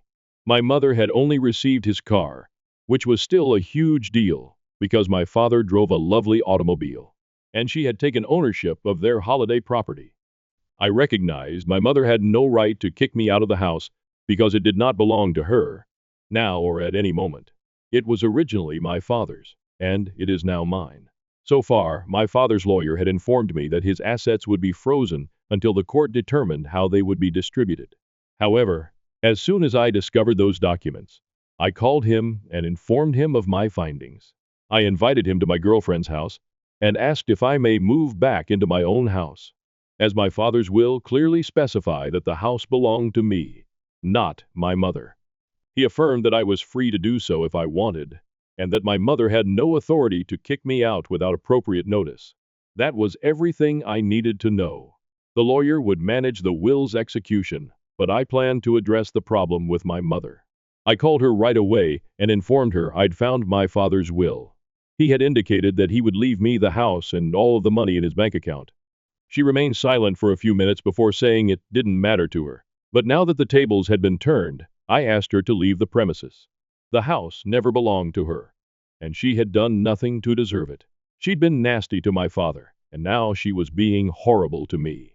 I informed her that I wanted her out by the end of the week. That's when she began groveling. To be honest, I anticipated her to argue with me because that is how she has always been, argumentative and unpleasant to everyone around her. Instead, she begged me not to say or do anything, because she had convinced her partner to move in by promising to handle everything. Apparently, her coworker was married but had recently filed for divorce, and his ex-wife was demanding a large sum of alimony, which was understandable given that he cheated. He was concerned about it, and my mother promised him that she would manage everything for him. This meant allowing him to live with her so he didn't have to worry about housing or rent and could concentrate on his divorce. If I approached them and stated that the house did not even belong to her, she would be screwed. So if I talked to her boyfriend, she would not only be homeless, but also alone. I'm not a cruel person. So I told my mother she could keep behaving as if she had the means to help her partner. But I didn't want her to live in my house anymore. I vowed not to say anything about what she had told me, as long as she agreed to leave the house by the end of the week. I didn't care where she went. All I needed was for her to leave, so I could return to my home. Then she started telling me it wasn't fair. It was blackmail. And I couldn't do this to her. I reminded her of how cruelly she had treated me just a few days before, so it was absurd that she wanted me to consider her circumstances now. I did not believe I was being unjust. After disagreeing with me for a while, she began crying on the phone, saying she couldn't believe I was treating her like this simply because she wanted to be happy in her life for once. She claimed she didn't want to marry my father, but she was already pregnant with me, and her family had pushed her to. She claimed my father had never treated her properly, had always been preoccupied with his work, and had never made enough time for her. She was only trying to have a good life with her partner, and the only reason she kicked me out was because she knew I was like my father. I wouldn't stand in the way of her happiness. She stated that my actions were proving her point. I didn't know what to say at this point, so I told her she had 1 week and hung up. Since then, I've been feeling rather guilty. I'm not sure why, but hearing her cry over the phone made me feel horrible. I'm not sure if this is because I'm doing anything wrong, or if it's simply because I'm a sensitive person who can't bear hearing people cry. I'm bewildered, so I'm here to ask, Ada, why did you tell my mother and her boyfriend they had 1 week to vacate the house? Edit. I don't have any family in this state, so I had to rely on my friends for aid. I've spoken with my grandparents, because I'll be attending college in a few months, and will need their support to handle expenditures. After describing the issue to them, they severed relations with my mother. She's probably not worse off for it, because she never got along with her own parents, and only had a cordial relationship with her in-laws. Regarding the will, I'm not sure why my father left the house and all of his money to me, or why he hadn't discussed it with his lawyer. I did ask my father's lawyer about it, and he revealed that he had been urging my father to prepare a will since he was diagnosed. But my father kept claiming he would do it later. Now it appears that he left behind a holographic will because there were no witnesses or lawyers involved, which may make it simpler for my mother to fight it. We'll deal with it as it arises. Fortunately, in our state, even such wills are regarded as genuine. And I'm thinking my father was aware of this. As for why he left the most essential stuff to me, I'm guessing it's because he presumably drafted this document while at home, and my mother had been arguing with him over nothing in particular. She was only arguing with him because she could, and he couldn't just leave her, no matter how upset he was. I suppose that is why he took this decision. And to be honest, I believe it was a good one. To address your questions, I don't know my father's specific motives, but here is my theory. Update 1. Hello. I am still living with my partner. And after reading the comments, I have decided to rethink my decision. I will continue to insist that my mother leave the house, but I have chosen to modify the terms of my agreement. After I posted the last update, many of you urged that I consider the possibility that my mother will fight the will, which would cause me a lot of grief. I thought about it, and you were correct. I didn't think about it at first, so I called my mother back. I informed her that I was now willing to give her 6 months to locate a place and move out of the house. She looked astonished when I mentioned it because we hadn't spoken since our last conversation. She didn't have an explanation for her change of heart, but I did tell her that since I was giving her 6 months, she needed to swear not to fight my father's will. Hopefully, 6 months would be enough time to verify the legality of the will in court, and then we could begin dividing the assets. I suppose 6 months would also allow my mother's boyfriend enough time to finalize his divorce.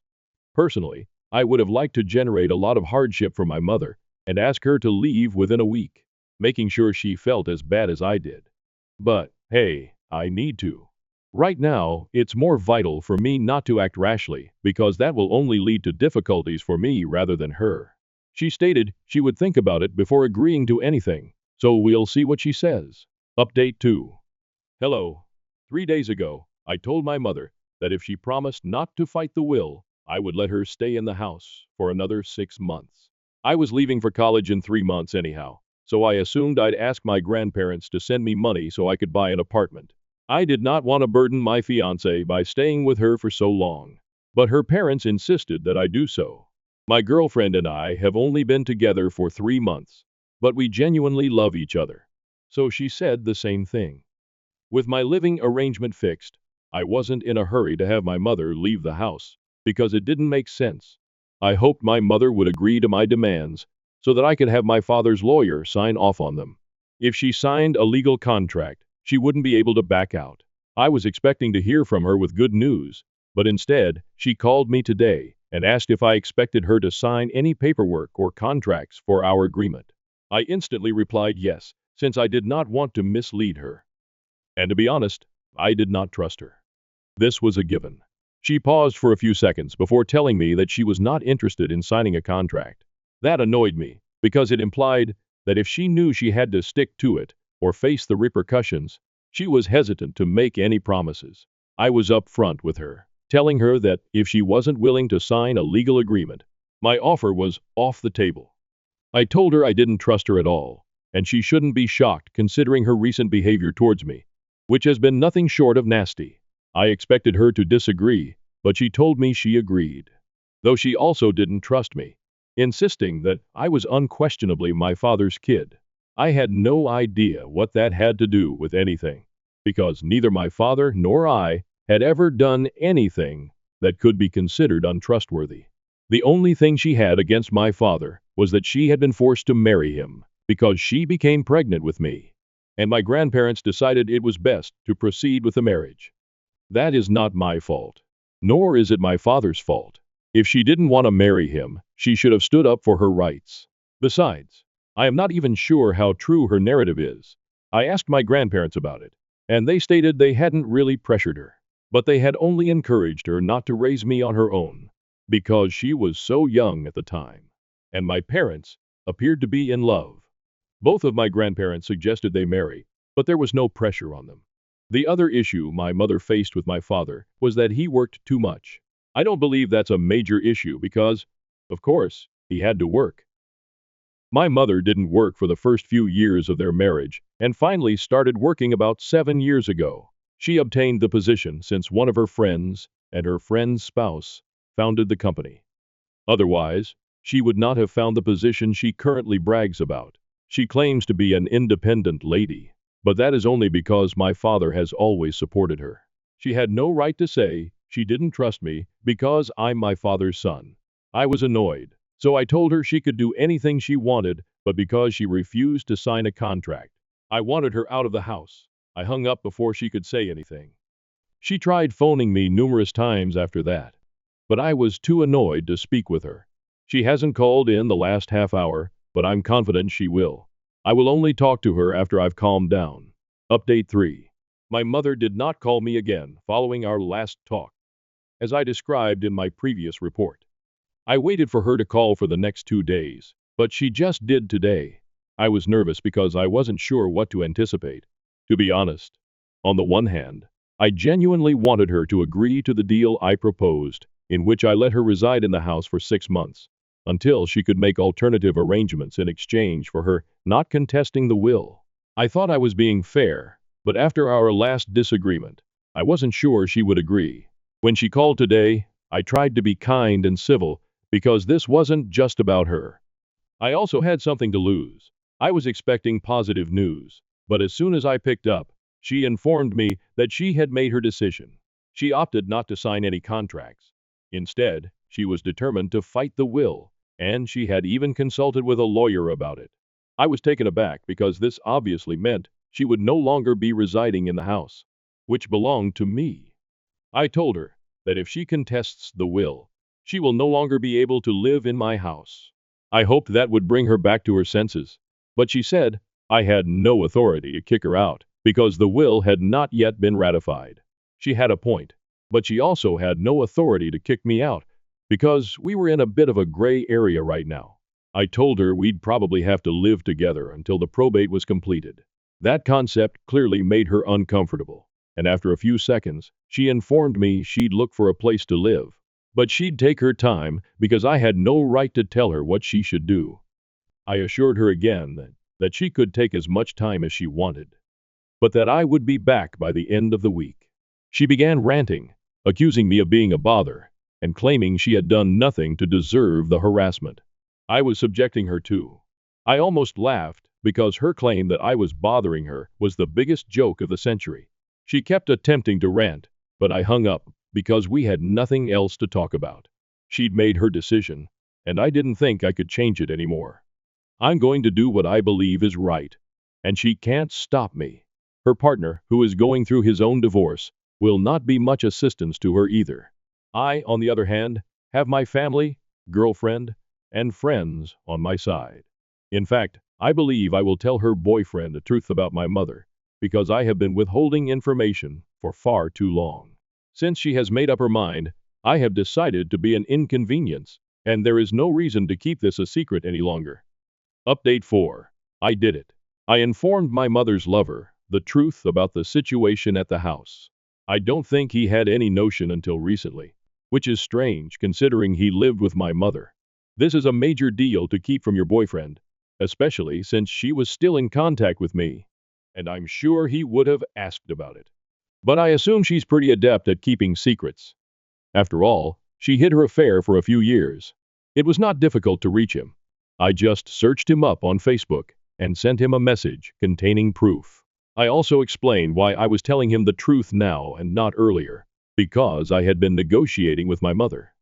But since she had made it apparent that she was not interested, I believed he had a right to know the truth. I sent the message 2 days ago, and I finally heard from my mother today. I was expecting an eruption, but I didn't realize it would come so late. Anyway, she tried contacting me this morning, but I blocked her out of frustration. I've also blocked her on social media. When she ran out of other ways to contact me, she set up a fake email account and sent me a message from that address. In the email, she said that I should be pleased now because I had caused so much drama between her and her boyfriend for no reason. She claimed he had decided to leave her and return to his wife to attempt to work things out, blaming her for the entire situation, which, to be honest, he was correct about. I'm not really sure what she's furious about. The message was lengthy, and it contained warnings that she would make sure I paid a high price for this. All I could think was, she can bring it on. Truth be told, she no longer scares me. I've already lost all I could lose, and there's only one direction to go up. So I'm looking forward to the court case. Update 5. Hello guys. I haven't kept you updated on what's been going on in my life over the last year, And I believe it's time I did. As I previously stated, I was looking forward to the court process, and my mother did end up fighting the will. The case got to court, and my father's attorney and I fought as hard as we could. Long story short, after 8 months, we eventually received a favorable ruling. The will was validated and upheld. This happened 2 months ago, and I'm still really pleased with it. My mother had to give up the house, and we no longer communicate with her. I have no idea what she is up to, but I am delighted she received her karma. Even her own parents have stopped communicating with her, so I'm pretty sure she's not living a joyful life right now. My neighbors told me that on the day she moved out, her boyfriend came to help her. So I'm betting they're back together because no self-respecting lady would return to a man who had cheated on her. I'm very sure his wife rejected him, so he crawled back to my mother to make things right, and she gratefully accepted him back. Honestly, I'm pleased they're together. They deserve each other. I'm confident my father is beaming down at me from heaven because I've demonstrated resilience, strength, and a willingness to stand up for what is right. I'm in college now, set to begin my second year. My grandparents are currently supporting me financially, and they will continue to do so until I find work, for which I'm glad. I know many of you are intrigued about my relationship. She also attends college, and we meet on weekends. In fact, we're arranging a little break for just the two of us this weekend. We are still going strong and are really serious about each other. Life is currently serene, and I am grateful to be at this point. Getting here was the most difficult part. After that, everything else felt easy.